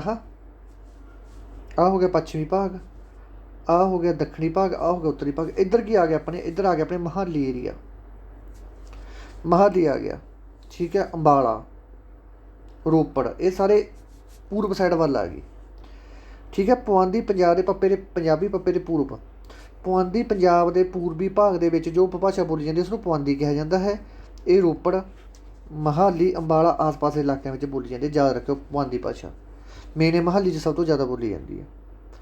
ਇਸ ਤੋਂ ਬਾਅਦ ਡੋਗਰੀ ਜਾਂ ਪਹਾੜੀ ਭਾਸ਼ਾ ਰਾਵੀ ਤੋਂ ਚਨਾਬ ਦਰਿਆ, ਠੀਕ ਹੈ, ਰਾਵੀ ਤੋਂ ਚਨਾਬ ਦਰਿਆ ਦੇ ਇਲਾਕੇ ਵਿੱਚ ਇਹ ਉਪਭਾਸ਼ਾ ਬੋਲੀ ਜਾਂਦੀ, ਜਿਵੇਂ ਕਿ ਜੰਮੂ ਕਸ਼ਮੀਰ ਦੇ ਹਿੱਸਿਆਂ ਦੇ ਵਿੱਚ। ਸਿਰਫ ਆਹ ਭਾਵੇਂ ਯਾਦ ਨਾ ਕਰਿਓ, ਤੁਹਾਨੂੰ ਇਹ ਪੁੱਛਿਆ ਜਾਵੇ ਡੋਗਰੀ ਜਾਂ ਪਹਾੜੀ ਭਾਸ਼ਾ ਉਪਭਾਸ਼ਾ ਕਿਹੜੇ ਇਲਾਕਿਆਂ ਦੇ ਵਿੱਚ ਬੋਲੀ ਜਾਂਦੀ? ਜੰਮੂ ਕਸ਼ਮੀਰ ਦੇ ਵਿੱਚ। ਜਿਹੜੇ ਡੋਗਰੇ ਨਹੀਂ ਹੁੰਦੇ, ਡੋਗਰਿਆਂ ਦੀ ਪੁਲਿਸ ਵੀ ਹੁੰਦੀ ਇੱਕ, ਤਾਂ ਇਹ ਜੰਮੂ ਕਸ਼ਮੀਰ ਵਾਲੇ ਏਰੀਏ ਦੇ ਹੁੰਦੇ, ਤਾਂ ਉੱਧਰ ਬੋਲੀ ਜਾਂਦੀ ਹੈ ਇਹ, ਠੀਕ ਹੈ। ਇਹ ਵੀ ਪੰਜਾਬੀ ਉਪਭਾਸ਼ਾ ਡੋਗਰੀ। ਇਸ ਤੋਂ ਬਾਅਦ ਮੁਲਤਾਨੀ ਜਾਂ ਲਹਿੰਦੀ, ਇਹਦਾ ਬੱਚੋ ਤੁਹਾਨੂੰ ਨਾਂ ਤੋਂ ਹੀ ਪਤਾ ਲੱਗ ਗਿਆ, ਮੁਲਤਾਨ ਪਾਕਿਸਤਾਨ ਦੇ ਵਿੱਚ ਹੈ, ਠੀਕ ਹੈ। ਮੁਲਤਾਨ, ਝੰਗ, ਇਹ ਪਾਕਿਸਤਾਨ ਦੇ ਕੁਝ ਇਲਾਕਿਆਂ ਵਿੱਚ ਬੋਲੀ ਜਾਂਦੀ ਹੈ, ਜਿਵੇਂ ਝੰਗ, ਮੁਲਤਾਨ, ਮਿੱਟਗੁਮਰੀ ਦੇ ਵਿੱਚ ਆਦਿ, ਠੀਕ ਹੈ। ਠੀਕ ਹੈ ਬੱਚਿਓ, ਧਿਆਨ ਨਾਲ ਲਾ ਲਿਓ ਸਾਰੇ ਲੈਕਚਰ। ਹੁਣ ਆਪਾਂ ਕੀ ਕੁਛ ਪੜ੍ਹ ਕੇ ਗਏ? ਇੱਕ ਤਾਂ ਆਪਾਂ ਪੜ੍ਹ ਕੇ ਗਏ ਹੁਣ ਤੱਕ ਬੋਲੀ ਬਾਰੇ, ਇਹ ਤੁਹਾਨੂੰ ਦੱਸ ਦੱਸਾਂਗੇ ਜੀ ਕੀ ਕੁਛ ਪੜ੍ਹ ਕੇ ਗਏ ਆਪਾਂ। ਇੱਕ ਤਾਂ ਬੋਲੀ ਤੁਹਾਨੂੰ ਕਲੀਅਰ ਕਰਵਾਤੀ ਮੈਂ, ਠੀਕ ਹੈ, ਕਿ ਬੋਲੀ ਦੇ ਵਿੱਚ ਕਿਹੜੇ ਕਿਹੜੇ ਆ ਜਾਂਦੇ ਆ। ਇੱਕ ਤੁਹਾਨੂੰ ਦੱਸਤਾ ਮੈਂ ਮਾਝੀ, ਦੁਆਬੀ, ਪੁਆਧੀ, ਪੋਠੋਹਾਰੀ, ਮਲਵਈ, ਮੁਲਤਾਨੀ, ਇਹ ਇਲਾਕੇ ਕਰਵਾਤੇ ਕਿੱਥੇ ਕਿੱਥੇ ਇਹ ਬਾਈ ਬੋਲੀ ਜਾਂਦੀ ਹੈ, ਠੀਕ ਹੈ। ਇੱਕ ਗੱਲ ਸਭ ਤੋਂ ਮੇਨ ਜਿਹੜਾ ਵਿਸ਼ਾ ਯਾਦ ਰੱਖਣਾ, ਜਿਹੜੀ ਦੁਆਬੀ ਹੈ ਆਹ ਕਰਵਾ ਕੇ ਗਿਆ ਤੁਹਾਨੂੰ ਮੈਂ ਪਹਿਲ ਨੰਬਰ 'ਤੇ। ਮਾਝੀ ਨੂੰ ਟਕਸਾਲੀ ਜਾਂ ਮਿਆਰੀ ਭਾਸ਼ਾ ਵੀ ਕਹਿੰਦੇ, ਮੰਮੇ ਤੇ ਮਿਆਰੀ, ਮੰਮੇ ਦੇ ਟੈਂਕੇ ਟਕਸਾਲੀ ਨਾਲ ਲਾ ਲਿਓ, ਠੀਕ ਹੈ। ਇਸ ਤੋਂ ਬਾਅਦ ਆਪਾਂ MCQ ਕਰਦੇ ਨਾਲ ਇਹਦੇ ਮਿਲਦੇ ਜੁਲਦੇ ਇਹਦੇ ਨਾਲ ਹੀ, ਕਿਉਂਕਿ MCQ ਵੀ ਤੁਹਾਡੇ ਨਾਲ ਦੇ ਨਾਲ ਹੀ ਕਵਰ ਕਰਵਾਈ ਜਾਂਦਾ, ਮੁੜ ਕੇ ਤੁਹਾਨੂੰ ਅਲੱਗ ਟਾਈਮ ਨਹੀਂ ਲੱਗਣਾ। ਮਾਝੀ ਕੀ ਹੈ ਪੁੱਤਰ ਦੱਸੋ? ਮਾਝੀ ਕੀ ਹੈ? ਭਾਸ਼ਾ, ਉਪਭਾਸ਼ਾ, ਇਲਾਕਾ ਕਿ ਵਿਆਕਰਨ। ਹੁਣ ਤੁਹਾਨੂੰ ਸਾਰਾ ਕੁਛ ਹੁਣੇ ਕਰਵਾ ਕੇ ਗਿਆ ਪੁੱਤਰ, ਜੇ ਹੁਣ ਵੀ ਸਾਫ਼ ਹੋ ਗਿਆ ਫਿਰ ਔਖਾ ਹੋ ਜਾਊਗਾ, ਕਿਉਂਕਿ ਪੰਜਾਬੀ ਲੈਂਗੁਏਜ ਹੈ, ਨੰਬਰ ਬਣਾਉਣ ਵਾਲੀ ਲੈਂਗੁਏਜ ਹੈ ਇਹ, ਨੰਬਰ ਇਹਦੇ 'ਚ ਹੀ ਬਣਨੇ ਆਪਣੇ। ਜਿਹੜੇ ਲੈਕਚਰ ਮੈਂ ਤੁਹਾਨੂੰ ਹੁਣ ਲਾਊਂਗਾ ਇਹਦੇ 'ਚੋਂ 10 ਦੇ ਵਿੱਚੋਂ 10 ਨੰਬਰ ਤੁਹਾਡੇ ਸਾਰਿਆਂ ਦੇ ਆਉਣਗੇ ਜੇ ਤੁਸੀਂ ਧਿਆਨ ਨਾਲ ਲੈਕਚਰ ਲਾਉਣੇ ਹੋ। ਇਸ ਤੋਂ ਬਾਅਦ ਪੇਪਰ ਨਹੀਂ ਆਊਗਾ। ਮਾਝੀ ਕੀ ਹੈ? ਮਾਝੀ ਕੀ ਹੈ ਬੱਚੇ? ਭਾਸ਼ਾ ਤਾਂ ਹੋ ਨਹੀਂ ਸਕਦੀ, ਇਲਾਕਾ ਵੀ ਨਹੀਂ ਹੈਗਾ। ਇਲਾਕਾ ਹੈ ਤਾਂ ਹੈਗਾ ਗਾ, ਪਰ ਇਹ ਦੋ ਦਰਿਆਵਾਂ ਦੇ ਵਿਚਕਾਰ ਇਲਾਕੇ ਨੂੰ ਕਿਹਾ ਜਾਂਦਾ, ਇਕੱਲਾ ਇਲਾਕਾ ਨਹੀਂ ਹੈਗਾ, ਠੀਕ ਹੈ। ਤਾਂ ਮਾਝੀ ਕੀ ਹੈ ਬੱਚੋ? ਇੱਕ ਉਪਭਾਸ਼ਾ ਹੈਗੀ।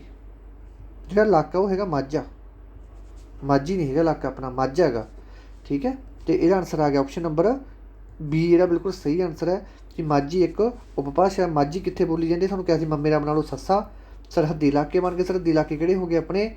ਗੁਰਦਾਸਪੁਰ, ਪਠਾਨਕੋਟ, ਤਰਨਤਾਰਨ, ਅੰਮ੍ਰਿਤਸਰ, ਠੀਕ ਹੈ। ਇਹ ਯਾਦ ਕਰ ਲਿਓ। ਇਸ ਤੋਂ ਬਾਅਦ ਅਗਲਾ, ਮਾਝੀ ਕਿਹੜੇ ਇਲਾਕੇ 'ਚ ਬੋਲੀ ਜਾਂਦੀ ਹੈ? ਹੁਣੀ ਤੁਹਾਨੂੰ ਕਰਵਾ ਕੇ ਗਏ ਕਿ ਮੰਮੇ ਦਾ ਸੱਸਾ ਬਣਾ ਲਓ, ਸੱਸੇ ਕੀ ਬਣ? ਸਰਹੱਦੀ ਇਲਾਕੇ। ਅੰਮ੍ਰਿਤਸਰ ਸਰਹੱਦੀ ਇਲਾਕਾ ਹੈ, ਪਟਿਆਲਾ ਸਰਹੱਦੀ ਇਲਾਕਾ ਹੈ ਨਹੀਂ, ਪਟਿਆਲਾ ਦੇ ਇਹਦੇ 'ਚ ਆ ਗਿਆ ਆਪਣੇ ਮਾਲਵੇ ਦੇ ਵਿੱਚ। ਜਲੰਧਰ ਆਪਣਾ ਆ ਗਿਆ ਦੁਆਬੇ ਦੇ ਵਿੱਚ। ਫਰੀਦਕੋਟ ਵੀ ਆਪਣਾ ਦੁਆਬੇ 'ਚ ਆ ਗਿਆ।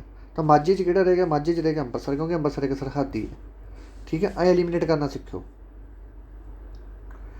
ਦੁਆਬੀ ਕੀ ਹੈ ਬੱਚੇ ਦੱਸੋ? ਜਿਹਦਾ ਪੁੱਛਣਾ ਦੁਆਬਾ, ਫਿਰ ਤਾਂ ਆ ਜਾਂਦਾ ਇਲਾਕਾ, ਪਰ ਇਹਨਾਂ ਨੇ ਪੁੱਛਿਆ ਦੁਆਬੀ। ਉਪਭਾਸ਼ਾ, ਭਾਸ਼ਾ, ਇਲਾਕਾ, ਵਿਆਕਰਨ ਹੈ। ਅਤੇ ਇਹਦਾ ਆਨਸਰ ਹੈਗਾ ਆਪਸ਼ਨ ਨੰਬਰ 1, ਬਿਲਕੁਲ ਸਹੀ ਆਨਸਰ ਹੈ। ਜਿਹੜੀ ਬਈ ਦੁਆਬੀ ਹੈ ਇਹ ਕੀ ਹੈ ਪੁੱਤਰੋ? ਇੱਕ ਉਪਭਾਸ਼ਾ ਜੀ, ਠੀਕ ਹੈ, ਇੱਕ ਉਪਭਾਸ਼ਾ ਹੈ। ਚਲੋ ਹੁਣ ਅਗਲੇ 'ਤੇ ਦੱਸੋ ਪੁੱਤਰੋ, ਦੁਆਬੀ ਭਾਸ਼ਾ ਕਿਹੜੇ ਇਲਾਕੇ ਦੇ ਵਿੱਚ ਬੋਲੀ ਜਾਂਦੀ ਹੈ? ਬਟਾਲਾ ਅਤੇ ਗੁਰਦਾਸਪੁਰ, ਜਲੰਧਰ ਅਤੇ ਹੁਸ਼ਿਆਰਪੁਰ, ਪਟਿਆਲਾ ਅਤੇ ਸੰਗਰੂਰ, ਕਿ ਫਿਰੋਜ਼ਪੁਰ ਅਤੇ ਫਰੀਦਕੋਟ। ਹੁਣ ਵਿੱਚੋਂ ਐਲੀਮੀਨੇਟ ਕਰਨੀਆਂ ਸਿੱਖ ਲਓ ਰਕਮਾਂ। ਦੁਆਬੇ ਦੀ ਗੱਲ ਕਰ ਰਿਹਾ, ਗੁਰਦਾਸਪੁਰ ਤਾਂ ਕੱਟਿਆ ਗਿਆ, ਕਿਉਂਕਿ ਗੁਰਦਾਸਪੁਰ ਤਾਂ ਆ ਗਿਆ ਆਪਣੇ ਮਾਝੇ ਏਰੀਏ ਦੇ ਵਿੱਚ।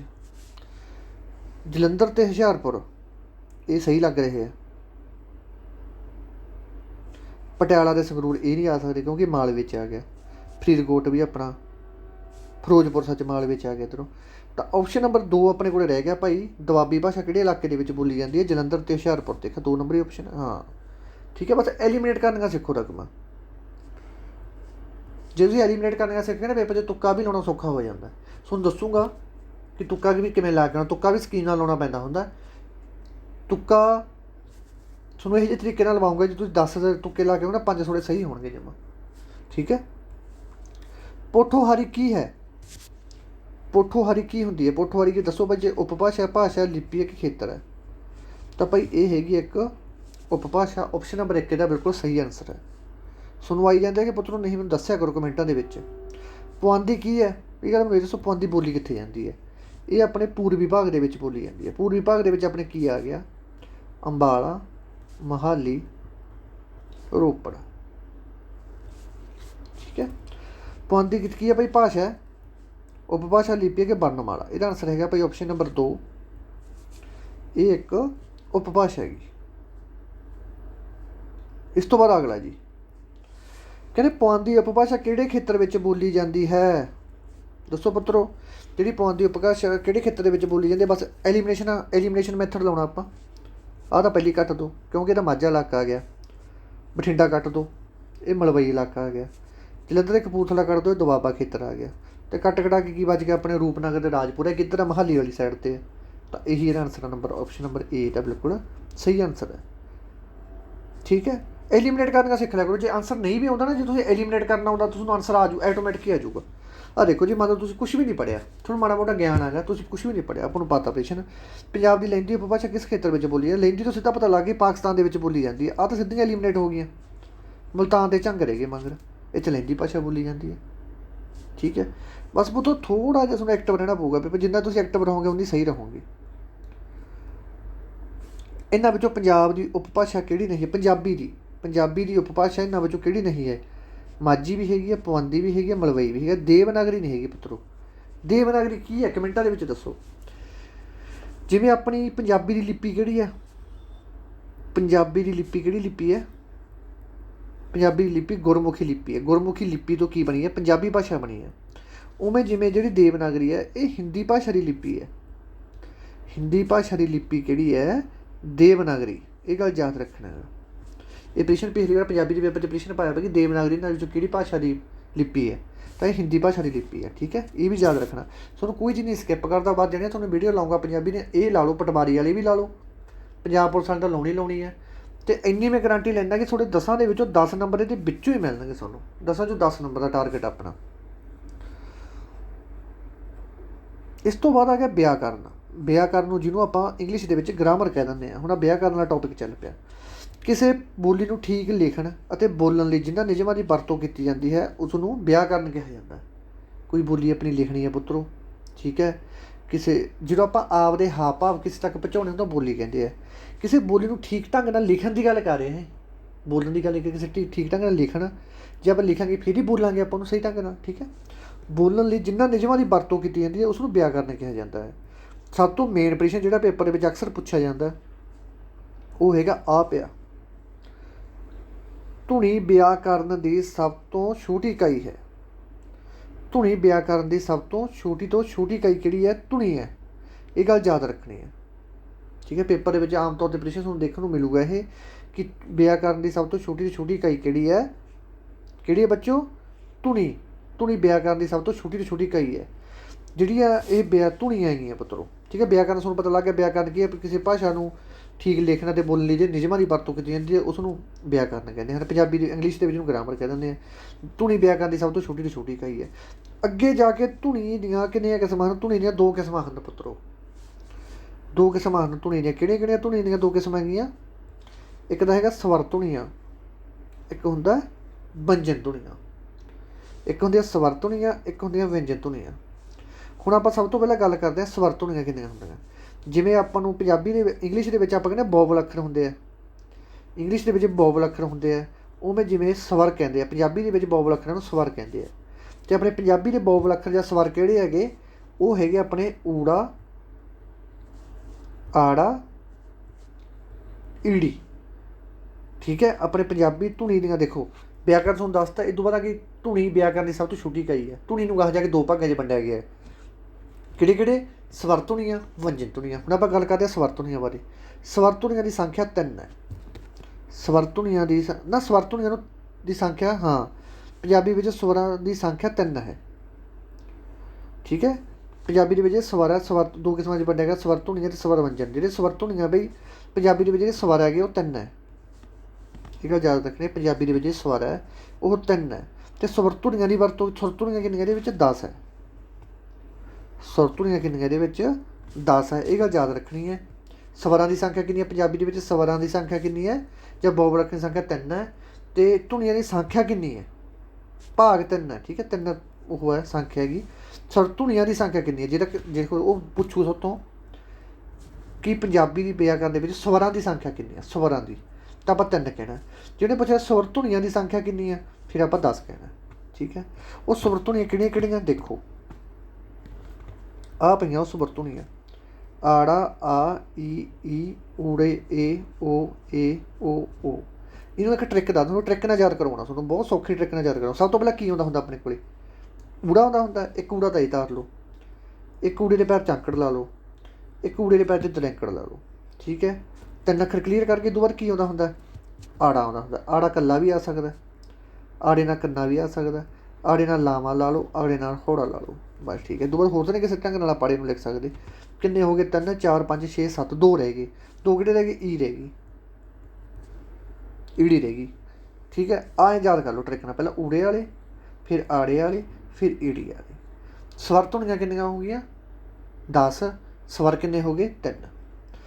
ਜਿਹੜੀਆਂ ਸਵਰ ਧੁਨੀਆਂ ਇਹਨੂੰ ਵੀ ਅੱਗੇ ਜਾ ਕੇ 2 ਭਾਗਾਂ 'ਚ ਵੰਡਿਆ ਗਿਆ ਹੈਗਾ, ਠੀਕ ਹੈ। ਯਾਦ ਰੱਖਿਓ, ਧੁਨੀਆਂ ਨੂੰ ਪਹਿਲਾਂ 2 ਭਾਗਾਂ ਦੇ ਵਿੱਚ ਵੰਡਿਆ ਗਿਆ, ਸਵਰ ਧੁਨੀਆਂ ਅਤੇ ਵਿਅੰਜਨ ਧੁਨੀਆਂ। ਜੀ ਸਵਰ ਧੁਨੀਆਂ ਹੈਗੀਆਂ, ਸਵਰ ਕਿੰਨੇ ਆ? 3, ਅਤੇ ਸਵਰ ਧੁਨੀਆਂ ਕਿੰਨੇ ਅੱਗੇ? 2 ਭਾਗਾਂ ਦੇ ਵਿੱਚ 10 ਸਵਰ ਧੁਨੀਆਂ ਦੀ ਸੰਖਿਆ। ਅੱਗੇ ਜਾ ਕੇ ਜਿਹੜੀਆਂ ਸਵਰ ਧੁਨੀਆਂ ਇਹ ਫਿਰ 2 ਭਾਗਾਂ 'ਚ ਵੰਡੀਆਂ ਜਾਂਦੀਆਂ। ਉਹ 2 ਭਾਗ ਕਿਹੜੇ ਦੇਖੋ। ਇੱਕ ਤਾਂ ਹੈਗਾ ਹਰਸਿਵ ਜਾਂ ਲਘੂ, ਜਿਹੜੇ ਹਰਸਿਵ ਵੀ ਲਿਖਿਆ ਜਾਂਦਾ ਪੇਪਰ 'ਚ ਵੀ, ਲਘੂ ਵੀ ਲਿਖਿਆ ਜਾਂਦਾ। ਨੰਬਰ 2 'ਤੇ ਹੈਗਾ ਦੀਰਘ।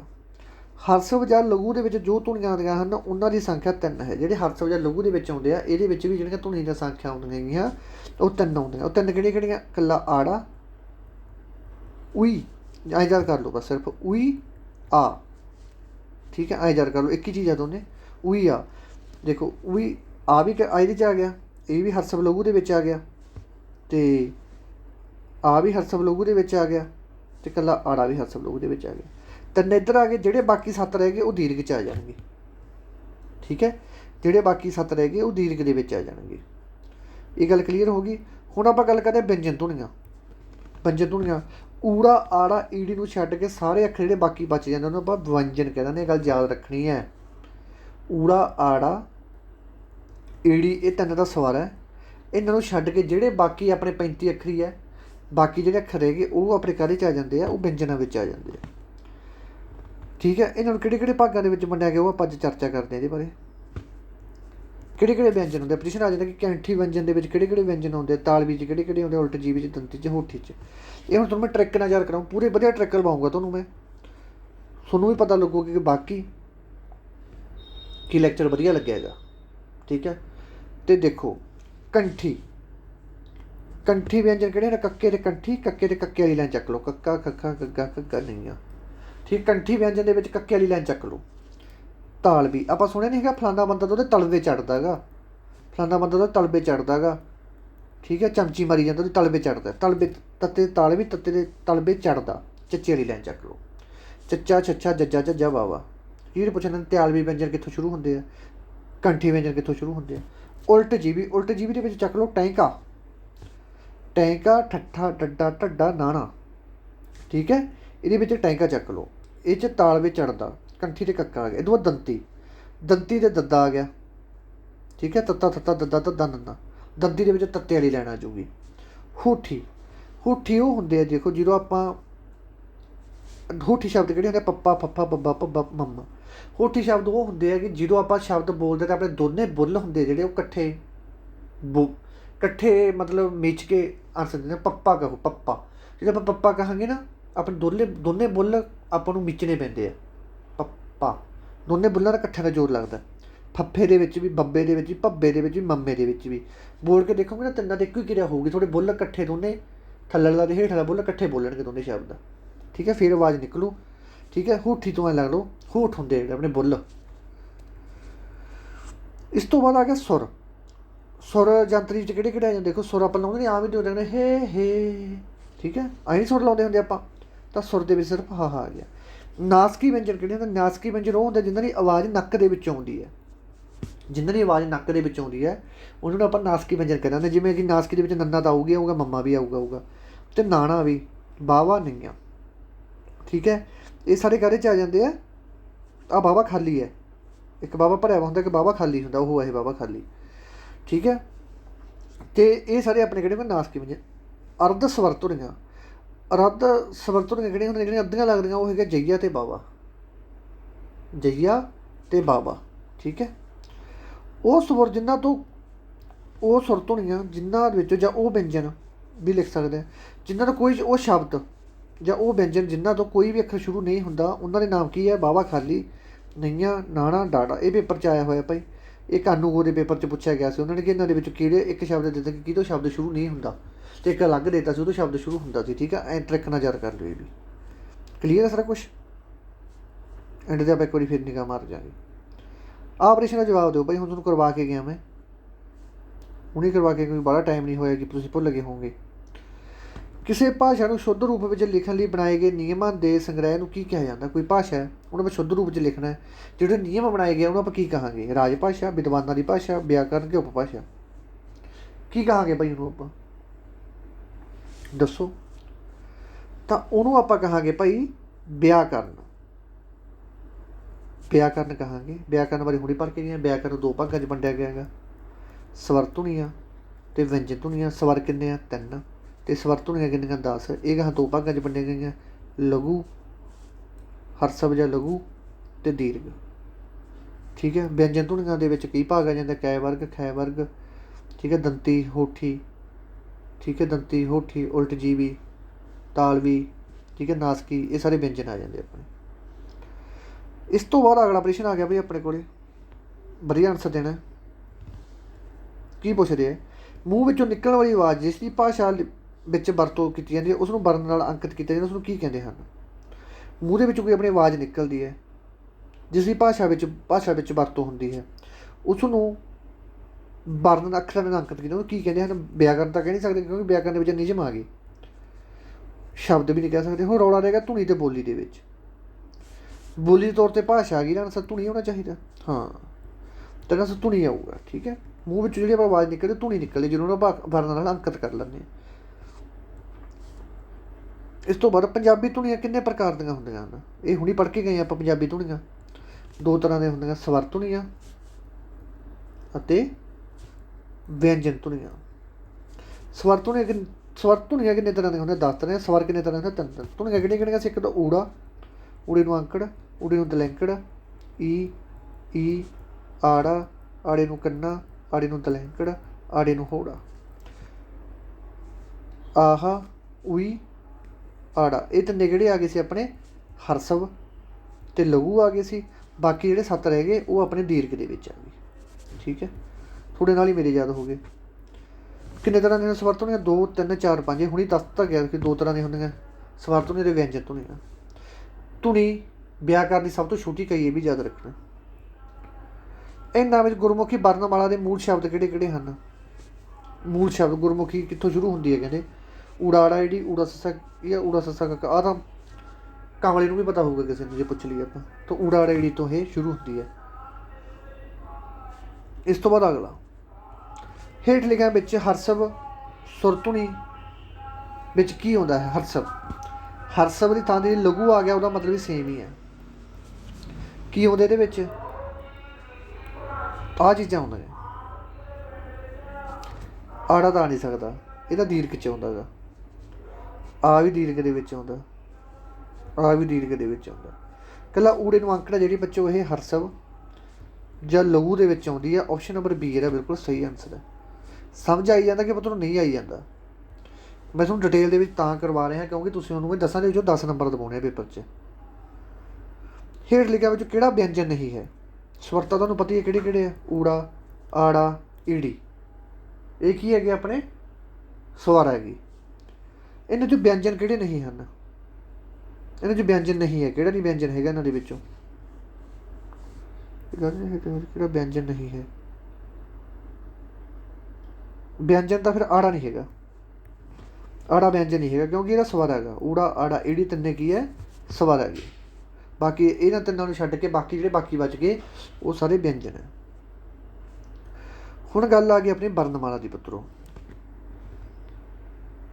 ਵਰਨਮਾਲਾ ਕੀ ਹੁੰਦੀ ਹੈ? ਧਿਆਨ ਨਾਲ ਸੁਣਿਓ, ਬਹੁਤ ਇੰਪੋਰਟੈਂਟ ਹੈ ਨਾ।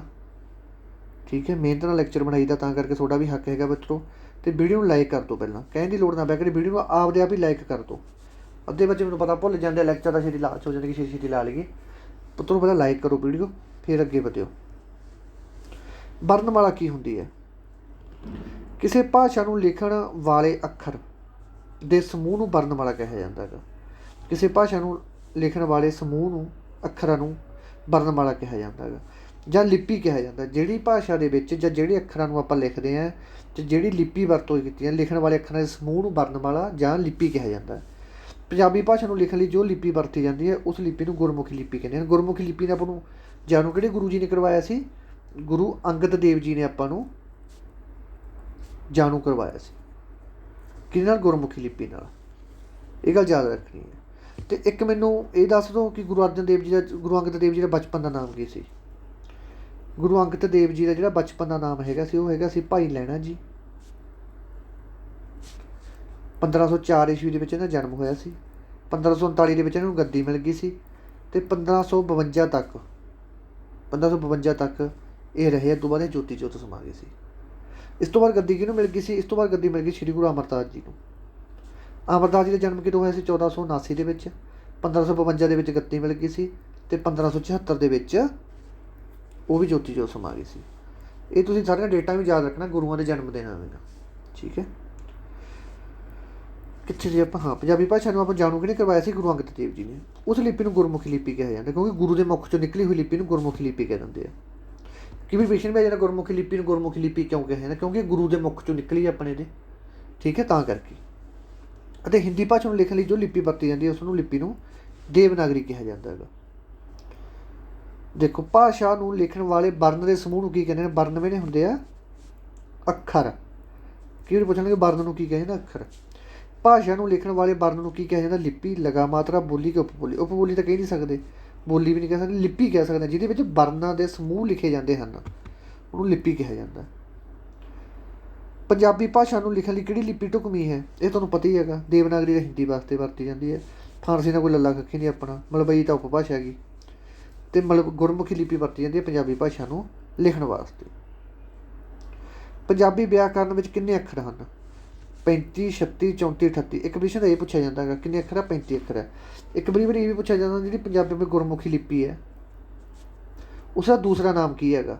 ਉਸਦਾ ਦੂਸਰਾ ਨਾਮ ਹੈਗਾ 35 ਅੱਖਰੀ। ਉਸਨੂੰ 35 ਅੱਖਰੀ ਕਹਿੰਦੇ ਹਨ। ਠੀਕ ਹੈ, ਯਾਦ ਰੱਖਣੀ ਹੈ।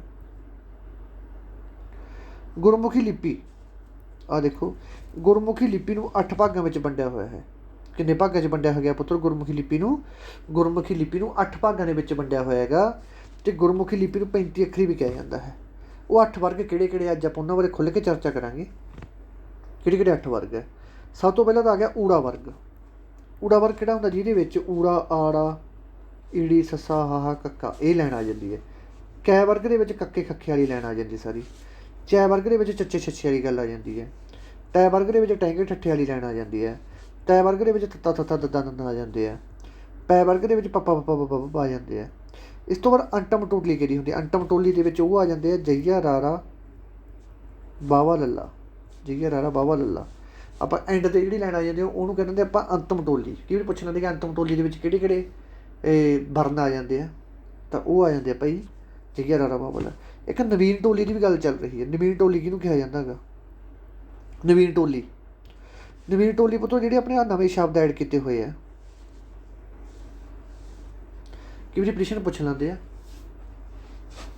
ਕਿ ਜਿਹੜੇ ਨਵੇਂ ਸ਼ਬਦ ਆ ਇਹਨਾਂ ਨੂੰ ਐਡ ਕਰਕੇ ਆਪਣੇ ਕਿੰਨੇ ਅੱਖਰ ਹੋ ਜਾਂਦੇ ਆ? 35 ਤਾਂ ਆਪਣੇ ਪਹਿਲੇ ਹੀ ਆ। 6 ਅੱਖਰ ਜੋੜ ਕੇ ਆਪਣੇ ਕਿੰਨੇ ਹੋ ਜਾਂਦੇ? 41 ਅੱਖਰ ਹੋ ਜਾਂਦੇ 35 ਅੱਖਰੀ ਦੇ ਵਿੱਚ। ਇਹ ਵੀ ਪ੍ਰਸ਼ਨ ਆ ਜਾਂਦਾ ਹੈਗਾ ਕਿ ਆਪਣੀ ਗੁਰਮੁਖੀ ਲਿਪੀ ਦੇ ਵਿੱਚ ਨਵੀਨ ਟੋਲੀ ਨੂੰ ਐਡ ਕਰਕੇ ਕਿੰਨੇ ਸ਼ਬਦ ਬਣ ਜਾਂਦੇ? 41 ਬਣ ਜਾਂਦੇ ਆ ਜਿਨ੍ਹਾਂ ਦੇ ਇਹ ਨਵੇਂ ਸ਼ਬਦ ਐਡ ਕੀਤੇ ਗਏ ਸੀ। ਸੱਸੇ ਫੈਰ ਬਿੰਦ, ਇਹਨੂੰ ਐਂ ਯਾਦ ਕਰ ਲਓ, ਗਜ਼ਲ। ਠੀਕ ਹੈ, ਗਜ਼ਲ, ਸਖਫ, ਐਂ ਯਾਦ ਕਰ ਲਓ। ਠੀਕ ਹੈ, ਯਾਦ ਰਹਿ ਜਾਣਗੇ ਤੁਹਾਡੇ। ਕਈ ਵਾਰੀ ਉੱਥੇ ਪੇਪਰ ਜਾ ਕੇ ਨੌਲੇਜ ਜਾਂਦਾ ਕਿ ਪਤਾ ਨਹੀਂ ਲੱਗਦਾ ਕਿ ਪਿੰਡੀ ਕਿਹਦੇ ਪੈਰ 'ਚ ਹੈਗੀ ਸੀ, ਪਿੰਡੀ ਕਿਹਦੇ ਪੈਰ 'ਚ ਨਹੀਂ ਹੈਗੀ ਸੀ। ਹੁਣ ਜਿਹੜਾ ਕੁਛ ਉਹਨੂੰ ਕਰਵਾਇਆ ਗਿਆ ਇਹਦੀ ਤਾਂ ਆਪਾਂ ਚਰਚਾ ਕਰ ਲਈ ਇੱਕ ਵਾਰੀ ਫਿਰ ਕੇ ਇੱਥੇ ਧਿਆਨ ਨਾਲ ਦੇਖਿਓ। ਹੁਣ ਸਭ ਤੋਂ ਪਹਿਲਾਂ ਆਪਾਂ ਗੱਲ ਕਰੀ ਸੀ ਬੋਲੀ ਬਾਰੇ। ਜਿਹੜੀ ਆਪਾਂ ਰਾਹੀਂ ਬੋਲੀ, ਜਿਸ ਰਾਹੀਂ ਆਪਾਂ ਆਪਣੇ ਹਾਵ ਭਾਵ ਪ੍ਰਗਟ ਦੂਜੇ ਤੱਕ ਪਹੁੰਚਾਉਣੇ ਆ ਉਸ ਨੂੰ ਕੀ ਕਿਹਾ ਜਾਂਦਾ ਗਾ? ਬੋਲੀ ਕਿਹਾ ਜਾਂਦਾ ਗਾ। ਇਸ ਤੋਂ ਬਾਅਦ ਆਪਾਂ ਪੜ੍ਹਿਆ ਸੀ ਕਿ ਜਿਹੜੀ ਵਿਆਕਰਨ ਬਾਰੇ। ਵਿਆਕਰਨ ਦਾ ਵਿੱਚ ਕੀ ਮਤਲਬ? ਵਿਆਕਰਨ ਦਾ ਮਤਲਬ ਉਹ ਆ ਪੁੱਤਰੋ, ਭਾਸ਼ਾ ਨੂੰ ਜਿਹੜੇ ਢੰਗ ਨਾਲ ਆਪਾਂ ਲਿਖਦੇ ਹਾਂ, ਭਾਸ਼ਾ ਨੂੰ ਜਿਹੜੇ ਢੰਗ ਨਾਲ ਆਪਾਂ ਲਿਖਦੇ ਹਾਂ ਨਿਯਮਾਂ ਦੇ ਵਿੱਚ ਬੱਧ ਕੇ, ਕਿਹਦੇ ਵਿੱਚ? ਨਿਯਮਾਂ ਦੇ ਵਿੱਚ ਬੰਨ੍ਹ ਕੇ ਜਿਹੜੇ ਅੱਖਰ ਲਿਖਦੇ ਨੇ ਉਹ ਵਿਆਕਰਨ ਕਹਿ ਦਿੰਦੇ ਆ। ਵਿਆਕਰਨ ਦੀ ਸਭ ਤੋਂ ਛੋਟੀ ਇਕਾਈ ਕਿਹੜੀ ਹੈ? ਧੁਨੀ। ਓਕੇ, ਵਿਆਕਰਨ ਦੀ ਸਭ ਤੋਂ ਛੋਟੀ ਇਕਾਈ ਕਿਹੜੀ ਹੈ ਪੁੱਤਰੋ? ਧੁਨੀ। ਧੁਨੀ ਕਿੰਨੇ ਤਰ੍ਹਾਂ ਦੀ ਹੁੰਦੀ ਹੈ? 2 ਤਰ੍ਹਾਂ ਦੀ ਹੁੰਦੀ ਹੈ। ਕਿਹੜੀ ਹੁੰਦੀ ਹੈ? ਸਵਰ ਧੁਨੀ, ਵਿਅੰਜਨ ਧੁਨੀ। ਜਿਹੜੀ ਸਵਰ ਧੁਨੀ ਹੁੰਦੀ ਹੈ, ਸਵਰ ਕਿਹੜੇ ਕਿਹੜੇ ਹੁੰਦੇ ਆ? ਊੜਾ, ਆੜਾ, ਈੜੀ। ਸਵਰ ਗਾਹਾਂ ਜਾ ਕੇ 2 ਭਾਗਾਂ ਦੇ ਵਿੱਚ ਵੰਡੇ ਜਾਂਦੇ ਆ, ਠੀਕ ਹੈ। ਕਿਹੜੇ ਕਿਹੜੇ ਵਿੱਚ? ਹਰਸਵ ਜਾਂ ਲਘੂ ਅਤੇ ਦੀਰਘ। ਵਿਅੰਜਨ ਬਾਕੀ ਊੜਾ, ਆੜਾ, ਈੜੀ ਨੂੰ ਛੱਡ ਕੇ ਜਿਹੜੇ ਬਾਕੀ ਬਚ ਗਏ ਉਹ ਹੁੰਦੇ ਆ ਵਿਅੰਜਨ। ਇਹ ਗੱਲ ਵੀ ਕਰ ਲਈ ਸੀ। ਇਸ ਤੋਂ ਬਾਅਦ ਗੱਲ ਕਰ ਲਈ ਸੀ ਆਪਣੇ ਵਿਆਕਰਨ। ਵਿਆਕਰਨ ਤੁਹਾਨੂੰ ਦੱਸ ਹੀ ਗਿਆ ਸੀ ਹੁਣ ਕੀ ਹੁੰਦਾ। ਇਸ ਤੋਂ ਬਾਅਦ ਗੱਲ ਕਰੀ ਸੀ ਆਪਾਂ ਵਰਣਮਾਲਾ ਦੀ। ਵਰਨਾਂ ਨੂੰ ਲਿਖਣ ਨੂੰ ਆਪਾਂ ਵਰਣਮਾਲਾ ਕਹਿੰਦੇ, ਜਿਵੇਂ ਗੁਰਮੁਖੀ ਲਿਪੀ ਵਰਤੀ ਜਾਂਦੀ ਹੈ, ਠੀਕ ਹੈ। ਲਿਪੀ ਨੂੰ ਆਪਾਂ ਕਿੰਨੇ ਭਾਗਾਂ 'ਚ ਵੰਡਿਆ ਗਿਆ ਹੈਗਾ? ਅਲੱਗ-ਅਲੱਗ ਭਾਗਾਂ ਦੇ, ਠੀਕ ਹੈ ਜੀ। ਇਹ ਤੋਂ ਬਾਅਦ ਗੱਲ ਕੀਤੀ ਸੀ ਆਪਾਂ ਵਰਣਮਾਲਾ ਬਾਰੇ। ਇਹਦੇ ਵਿੱਚ 35 ਅੱਖਰੀ ਬਾਰੇ, ਕੈ ਵਰਗ, ਚੈ ਵਰਗ ਉਹ ਕਰੇ ਸੀ, ਠੀਕ ਹੈ। ਇੱਕ ਆਪਾਂ ਵਿਅੰਜਨ ਦੇ ਵਿੱਚ ਪੜ੍ਹ ਕੇ ਗਏ ਸੀ। ਵਿਅੰਜਨ ਦੇ ਵਿੱਚ ਆਪਾਂ ਹੋਰ ਚੀਜ਼ ਪੜ੍ਹ ਕੇ ਗਏ ਸੀ, ਤਾਲਵੀ, ਕੰਠੀ, ਠੀਕ ਹੈ। ਤਾਲਵੀ ਹੋ ਗਿਆ ਸੀ, ਕੰਠੀ ਹੋ ਗਿਆ ਸੀ, ਦੱਤੀ ਹੋ ਗਿਆ ਸੀ, ਓਕੇ। ਅਤੇ ਹੋਰ ਵੀ ਬਹੁਤ ਆਪਾਂ ਪੜ੍ਹ ਕੇ ਗਏ ਸੀ, ਠੀਕ ਹੈ। ਉਹ ਸਾਰੇ ਤੁਸੀਂ ਚੰਗੀ ਤਰ੍ਹਾਂ ਯਾਦ ਕਰ ਲਏ ਆ, ਸਾਰੇ ਚੰਗੀ ਤਰ੍ਹਾਂ ਯਾਦ ਕਰ, ਕੋਈ ਚੀਜ਼ ਉਹਨੇ ਸਕਿੱਪ ਨਹੀਂ ਕਰਨੀ। ਨਾਲ MCQ ਜਿਹੜੇ ਵਿੱਚ ਦਿੱਤੇ ਹੋਏ ਉਹ ਵੀ ਨਾਲ ਦੀ ਨਾਲ ਆ ਕੇ ਫਿਰ ਅੱਗੇ ਵਧਣਾ ਤੁਸੀਂ। ਇਸ ਤੋਂ ਬਾਅਦ ਆਪਾਂ ਗੱਲ ਕੀਤੀ ਸੀ ਆਹ ਤੈ ਵਰਗ, ਚੈ ਵਰਗ ਗੁਰਮੁਖੀ ਨੂੰ 8 ਭਾਗਾਂ ਦੇ ਵਿੱਚ ਵੰਡਿਆ ਗਿਆ ਹੈਗਾ, ਠੀਕ ਹੈ। ਬਸ ਆਹ ਚੀਜ਼ ਦੇ ਵਿੱਚ ਪੋਜੀਸ਼ਨ ਪੱਕੀ ਬਣਦੇ ਹੁੰਦੇ ਆ, ਆਹ ਗੱਲ ਯਾਦ ਰੱਖਿਓ। ਕੰਠੀ, ਤਾਲਵੀ, ਉਲਟ ਜੀਵੀ, ਦੰਤੀ, ਹੋਠੀਆਂ, ਇਹ ਦੇਖ ਲਓ ਕਿ ਕਿਤੋਂ ਸ਼ੁਰੂ ਹੁੰਦੇ ਆ, ਕਿਹਨਾਂ ਦੇ ਸ਼ਬਦ ਖਤਮ ਹੁੰਦੇ ਆ, ਠੀਕ ਹੈ। ਇੱਕ ਵਾਰੀ ਤੁਹਾਨੂੰ ਫਿਰ ਮੈਂ ਨਿਗਾਹ ਮਰਵਾ ਦਿੰਦਾ, ਠੀਕ ਹੈ। ਬਹੁਤ ਇੰਪੋਰਟੈਂਟ ਲੈਕਚਰ ਆ ਪੁੱਤਰੋ, ਇਹ ਧਿਆਨ ਨਾਲ ਲਾਉਣਾ ਗਾ। ਇਹ ਪੰਜਾਬੀ ਜਿਹਨੇ ਪਟਵਾਰੀ ਦਾ ਪੇਪਰ ਦੇਣਾ ਉਹਨਾਂ ਵਾਸਤੇ ਸਮਝ ਲਓ ਕਿ ਵਰਦਾਨ ਹੀ ਹੈਗਾ। 10 ਨੰਬਰ ਮੁਫਤ ਦੇ ਆ ਤੁਹਾਡੇ, ਠੀਕ ਹੈ। ਇਹਦੇ ਵਿੱਚੋਂ ਹੀ ਮਿਲਣਗੇ ਤੁਹਾਨੂੰ 10 ਨੰਬਰ। ਕਹੋਗੇ ਇੰਨੀ ਵਧੀਆ, ਹਜੇ 2 ਲੈਕਚਰ ਹੋਰ ਪਏ ਆ ਇਹਦੇ, ਅਤੇ ਪੂਰੇ ਵਧੀਆ ਲਾ ਕੇ ਤੁਹਾਨੂੰ ਬਸ ਇਹ ਯਾਦ ਕਰ ਲਓ। ਤੁਹਾਨੂੰ ਕਿਸੇ ਵੀ ਬੁੱਕ 'ਚੋਂ ਪੜ੍ਹਨ ਦੀ ਲੋੜ ਨਹੀਂ ਹੈਗੀ, ਬਸ ਆਹ ਯਾਦ ਕਰ ਲਓ। ਕਿਉਂਕਿ ਤੂੰ ਚੰਗੀ ਡਿਟੇਲ ਦੇ ਵਿੱਚ ਮੈਂ ਪੜ੍ਹਾ ਨਹੀਂ ਸਕਦਾ, ਨਹੀਂ ਤੁਹਾਨੂੰ ਕੋਈ ਪੜ੍ਹਾ ਸਕੇ, ਠੀਕ ਹੈ। ਪੇਪਰ ਦੇ ਮਾਧਿਅਮ ਦੇ ਜਿਵੇਂ ਆਪਣੇ ਇੰਪੋਰਟੈਂਟ ਆ ਉਵੇਂ ਜਿਵੇਂ ਤੁਹਾਨੂੰ ਲਿਖ ਕੇ ਮੈਂ ਸਾਰਾ ਡਾਟਾ ਭੇਜ ਦਿੱਤਾ, ਠੀਕ ਹੈ। ਬਹੁਤ ਮਿਹਨਤ ਨਾਲ ਨੋਟਸ ਬਣਦੇ ਆ ਪੁੱਤਰੋ, ਅਤੇ ਵੀਡੀਓ ਨੂੰ ਲਾਈਕ ਜ਼ਰੂਰ ਕਰ ਦਿਆ ਕਰੋ। ਤੁਹਾਨੂੰ ਦੱਸਿਆ ਕਿ ਮੈਂ ਵੀ ਸਬ ਇੰਸਪੈਕਟਰ ਦਾ ਪੇਪਰ ਦੇਣਾ ਸੀ, ਬਸ ਕਿਸੇ ਕਾਰਨ ਉਹ ਹੋ ਗਿਆ। ਕੇਸ ਕਰਿਆ ਹੋਇਆ, ਦੇਖਦੇ ਕੀ ਬਣਦਾ। ਅਤੇ ਜ਼ਰੂਰ ਪੁੱਤਰੋ ਆਹ ਪੰਜਾਬੀ ਦਾ ਲੈਕਚਰ ਆ ਭੁੱਲਣਾ ਨਹੀਂ, ਮੈਂ ਗਰੰਟੀ ਲੈਣਾ। ਜਿਹੜੇ ਬੱਚੇ ਨੇ ਪੰਜਾਬੀ ਦਾ ਲੈਕਚਰ ਲਾ ਲਿਆ 10 ਦੇ ਵਿੱਚੋਂ 10 ਨੰਬਰ ਉਹ ਬੰਦੇ ਦੇ ਵੱਟ 'ਤੇ ਪਏ ਆ, 10 ਦੇ ਵਿੱਚੋਂ 10 ਨੰਬਰ। ਕਿਉਂਕਿ ਬੱਚੇ ਜਿਹੜੇ ਪੰਜਾਬੀ ਹੈ ਨਾ, ਪੰਜਾਬੀ ਨੇ ਆਪਣੇ, ਦੇਖੋ ਇੱਕ ਗੱਲ ਤੁਹਾਨੂੰ ਹੋਰ ਸਮਝ ਆਉਣੀ ਕਿ ਪੰਜਾਬੀ ਯਾਦ ਕਰਨ ਦੀ ਕਿਉਂ ਲੋੜ ਹੈ। ਹੁਣ ਦੇਖੋ GK ਦਾ ਪੇਪਰ ਆਊਗਾ ਤੁਹਾਨੂੰ, GK ਦਾ, GK ਦੇ ਵਿੱਚ ਕੀ ਚੱਕਰ ਹੁੰਦਾ ਗਾ? GK ਦੇ ਵਿੱਚ ਜੇ ਤਾਂ ਕੋਈ ਚੀਜ਼ ਆਉਂਦੀ ਹੈ ਤਾਂ ਆਉਂਦੀ ਹੈ, ਜੇ ਕੋਈ ਨਹੀਂ ਆਉਂਦੀ ਤਾਂ ਨਹੀਂ ਆਉਂਦੀ, ਕਿਉਂਕਿ ਸਮੁੰਦਰ ਹੈ GK ਸਮੁੰਦਰ ਹੈ ਇੱਕ। ਮੈਥ, ਜਿਹੜੇ ਬੱਚੇ ਨੇ ਮੈਥ ਦੇ ਵਿੱਚ ਪਕੜ ਬਣਾ ਲਈ, ਰੀਜ਼ਨਿੰਗ ਦੇ ਵਿੱਚ ਪਕੜ ਬਣਾ ਲਈ, ਇਹਦੇ ਵਿੱਚੋਂ ਚੱਲ ਮੱਥਾ ਮਾਰਨਾ ਪੈਂਦਾ। ਪਰ ਜਿਹੜੀ ਪੰਜਾਬੀ ਹੈ ਨਾ, ਇਹਦੇ 10 ਨੰਬਰ ਮੁਫਤ ਦੇ, ਆਪਣੇ ਮੁਫਤ ਦੇ, ਕਿਉਂਕਿ ਪੰਜਾਬੀ ਆਪਣੀ ਮਾਤ ਭਾਸ਼ਾ ਹੈਗੀ। ਜਿਹਦੇ 'ਚ ਵੀ ਆਪਾਂ 10 ਦੇ ਵਿੱਚੋਂ ਘੱਟੋ ਘੱਟ ਜਿਹੜਾ ਜਮਾਂ ਵੀਕ ਸਟੂਡੈਂਟ ਹੈ ਉਹ ਵੀ 10 ਦੇ ਵਿੱਚੋਂ 8 ਨੰਬਰ ਲਿਜਾ ਸਕਦਾ ਪੰਜਾਬੀ ਦੇ ਵਿੱਚੋਂ। ਪੰਜਾਬੀ 'ਚ ਕੀ ਪੁੱਛਿਆ ਜਾਊਗਾ? ਕੰਠੀ, ਤਾਲਵੀ, ਧੁਨੀਆਂ, ਵਿਅੰਜਨ, ਆਹੀ ਚੀਜ਼ਾਂ ਦੇ ਵਿੱਚ। ਇਹ ਤੋਂ ਬਾਅਦ ਨਾਮ ਪੜ੍ਹਨਾਂਵ, ਵਿਸ਼ੇਸ਼ਣ, ਰਿਜੈਕਟਿਵ ਆ ਜਾਣਗੇ, ਉਹ ਵੀ ਤੁਹਾਨੂੰ ਕਾਲਕੀ ਆ ਗਿਆ, ਆਕਰਮਕ ਸਕਰਮਕ ਆ ਗਿਆ, ਠੀਕ ਹੈ। ਆਹ ਚੀਜ਼ਾਂ ਹੋਣਗੀਆਂ ਸਾਰੀਆਂ ਤੁਹਾਨੂੰ A to Z ਮੈਂ ਕੰਪਲੀਟ ਕਰਵਾ ਦੂੰਗਾ। ਕੱਲ੍ਹ ਵਾਲੇ ਲੈਕਚਰ ਦੇ ਵਿੱਚ ਤਾਂ 100% ਕੰਪਲੀਟ ਕਰਾਉਣ ਦੀ ਕੋਸ਼ਿਸ਼ ਕਰੂੰਗੀ, ਪਰਸੋਂ ਦਾ ਮੈਂ ਤੁਹਾਨੂੰ ਕਰਵਾਈ ਦੇਊਂਗਾ। ਪਟਵਾਰੀ ਵਾਲਿਆਂ ਦੇ, ਪੰਜਾਬ ਪੁਲਿਸ ਵਾਲਿਆਂ ਦਾ ਜਮੀ ਨਹੀਂ ਮਿਸ ਕਰਨਾ, ਕਿਉਂਕਿ ਪਟਵਾਰੀ ਵਾਲਿਆਂ ਕੋਲ ਤਾਂ ਟਾਈਮ ਵੀ ਹੈ ਨਹੀਂ। ਆਹੀ ਉਹਨਾਂ ਕੋਲ 7 ਕੁ ਦਿਨ, ਇਹ 7 ਦਿਨ ਦੇ ਵਿੱਚ ਆਹ ਲੈਕਚਰ ਲਾ ਲਓ, ਬਹੁਤ ਵਧੀਆ ਰਹੋਗੇ। ਅਤੇ ਇੰਗਲਿਸ਼ ਤੁਹਾਨੂੰ ਉਹਦੀ ਮੈਂ ਪ੍ਰੋਵਾਈਡ ਕਰਵਾ ਦਿੰਦਾ 100 MCQ, 100 ਆਪਣੇ ਹੋ ਚੁੱਕੇ ਆ, 100 ਤੁਹਾਨੂੰ ਹੋਰ ਪ੍ਰੋਵਾਈਡ ਕਰਵਾ ਦਿੰਦਾ, ਠੀਕ ਹੈ ਜੀ। ਅਤੇ ਹੋਰ ਬੱਚੋ ਕੀ ਗੱਲਬਾਤ, ਅਤੇ ਜੇ ਕਿਸੇ ਨੂੰ ਕੋਈ ਸਮਝ ਨਹੀਂ ਆਈ ਤੇ ਪੰਜਾਬੀ ਭਾਸ਼ਾ ਦੇ ਵਿੱਚ ਵੀ ਤਾਂ ਕਮੈਂਟਾਂ ਦੇ ਵਿੱਚ ਪੁੱਛ ਲਿਆ ਕਰੋ, ਠੀਕ ਹੈ। ਅਤੇ ਲੈਕਚਰ ਸਾਰਿਆਂ ਧਿਆਨ ਨਾਲ ਲਾਉਣਾ ਗਾ, ਅਤੇ ਬਸ ਆਹੀ ਹੈਗਾ। ਅਤੇ ਮੈਥ ਦਾ ਤੁਹਾਨੂੰ ਲੈਕਚਰ ਅੱਜ ਮੈਂ ਮਿਲ ਜੂਗਾ। ਮੈਥ ਦਾ ਅੱਜ ਲੈਕਚਰ ਘੱਟੋ ਘੱਟ ਮੈਂ ਲਾਊਂਗਾ 1 ਘੰਟੇ ਦਾ ਲੈਕਚਰ ਲਾਵਾਂਗੇ ਮੈਥ ਦਾ ਅੱਜ ਆਪਾਂ, ਅਤੇ ਸਾਰਿਆਂ ਨੇ ਲਾਉਣਾ ਭਾਈ ਲੈਕਚਰ ਜ਼ਰੂਰ, ਠੀਕ ਹੈ। ਅਤੇ ਪੋਲੀਟੀ ਦਾ ਲੈਕਚਰ ਥੋੜ੍ਹਾ ਬਹੁਤ ਵਧੀਆ ਲੱਗਿਆ ਭਾਈ। ਅਤੇ ਹੁਣ ਆਪਾਂ ਇੰਗਲਿਸ਼ ਦੀਆਂ ਰੀਜਨਿੰਗ ਨਹੀਂ ਮੰਗਦੇ ਹਾਂ, ਇਕਾਈਆਂ ਜਿਹੀਆਂ ਨਿਬੇੜ ਦਈਏ, ਉਹ ਨਿਬੇੜ ਕੇ ਮੰਗ ਲੈਣ ਇਕਾਈਆਂ ਆਪਾਂ। ਇਸ ਤੋਂ ਬਾਅਦ ਉਹਦਾ ਵੀ ਇੱਕ ਦਿਨ ਟੈਸਟ ਰੱਖ ਲਈਏ, ਜਿਵੇਂ ਆਪਾਂ ਟੈਸਟ ਹੁਣ ਰੱਖਿਆ ਸੀ। ਬਹੁਤ ਵਧੀਆ ਰਿਸਪੌਂਸ ਮਿਲਿਆ ਤੁਹਾਡਾ ਮੈਨੂੰ, ਅਤੇ ਜਿਉਂਦੇ ਵੱਧਦੇ ਰਹੋ ਪੁੱਤਰੋ। ਅਤੇ ਪੰਜਾਬੀ ਦਾ ਲੈਕਚਰ ਤਾਂ ਮਿਸ ਕਰਨੀ ਨਹੀਂ ਹੈਗਾ, ਤੁਸੀਂ ਲਾਈਕ ਕਰ ਦਿਓ ਇੱਕ ਵੀਡੀਓ ਨੂੰ। ਅਤੇ ਇੰਨੀ ਮੇਰੀ ਗਰੰਟੀ ਹੈ ਕਿ ਜਿਹੜੀ ਮੈਂ ਪੰਜਾਬੀ ਦੀ ਵੀਡੀਓ ਪਾਊਂਗਾ, ਪਾ ਰਿਹਾ ਹੁਣ, ਇਹਦੇ ਵਿੱਚੋਂ ਹੀ ਪੇਪਰ ਹੈਗਾ। ਬਸ ਇਹ ਸਮਝ ਲਓ ਕਿ ਇੱਕ ਤਰ੍ਹਾਂ ਨਾਲ ਆਪਾਂ ਨੂੰ ਪਤਾ ਲੱਗ ਗਿਆ ਪੇਪਰ 'ਚ ਕੀ ਹੋਣਾ। ਪੰਜਾਬੀ ਦਾ ਬਹੁਤ ਸੌਖਾ ਸਬਜੈਕਟ ਹੈਗਾ, ਮੁਫਤ ਦੇ ਨੰਬਰ ਆ, ਲੈ ਲਓ ਜੇ ਲਈਦੇ ਆ, ਮੇਲਾ ਲੁੱਟ ਲਓ। ਮੁੜ ਕੇ ਫਿਰ ਉੱਥੇ ਹੋਰ ਤਾਂ ਕੁਛ ਨਾ ਆਊਗਾ, ਇਹਦੇ 'ਚ 10 ਨੰਬਰ ਲਓਗੇ, ਠੀਕ ਹੈ। ਮੰਨ ਲਓ ਤੁਸੀਂ ਐਂ ਸਮਝ ਲਓ ਕਿ ਤੁਹਾਡਾ ਜੇ 100 ਨੰਬਰ ਦਾ ਪੇਪਰ ਹੁੰਦਾ, 100 ਦੇ ਵਿੱਚੋਂ ਜੇ ਤੁਸੀਂ 10 ਇਹਦੇ 'ਚੋਂ ਲੈ ਜਾਂਦੇ ਹੋ ਨਾ, 90 ਨੰਬਰਾਂ 'ਚ ਕੰਪੀਟੀਸ਼ਨ ਰਹਿ ਗਿਆ ਮਗਰ ਤੁਹਾਡਾ। ਇੰਗਲਿਸ਼ ਦਾ ਆਪਾਂ ਨੂੰ ਪਤਾ, ਇੰਗਲਿਸ਼ ਦਾ ਆਪਣਾ ਬੁਰਾ ਹਾਲ ਹੀ ਹੈ ਸਾਰਿਆਂ ਦਾ, ਠੀਕ ਹੈ। ਨਾ ਹੀ ਇੰਗਲਿਸ਼ ਯਾਦ ਹੋਵੇ, ਇੰਗਲਿਸ਼ ਦੇ ਤਾਂ 10,000 ਸ਼ਬਦ ਆ ਘੱਟੋ ਘੱਟ ਬਕੈਬ ਦੇ, ਕਿੱਥੋਂ ਕਰ ਲਾਂਗੇ ਉਹ ਆਪਾਂ, ਠੀਕ ਹੈ। ਅਤੇ ਇਹ ਜ਼ਰੂਰ ਲਾਇਓ ਲੈਕਚਰ, ਜਿਉਂਦੇ ਵੱਧਦੇ ਰਹੋ ਦੋਸਤੋ।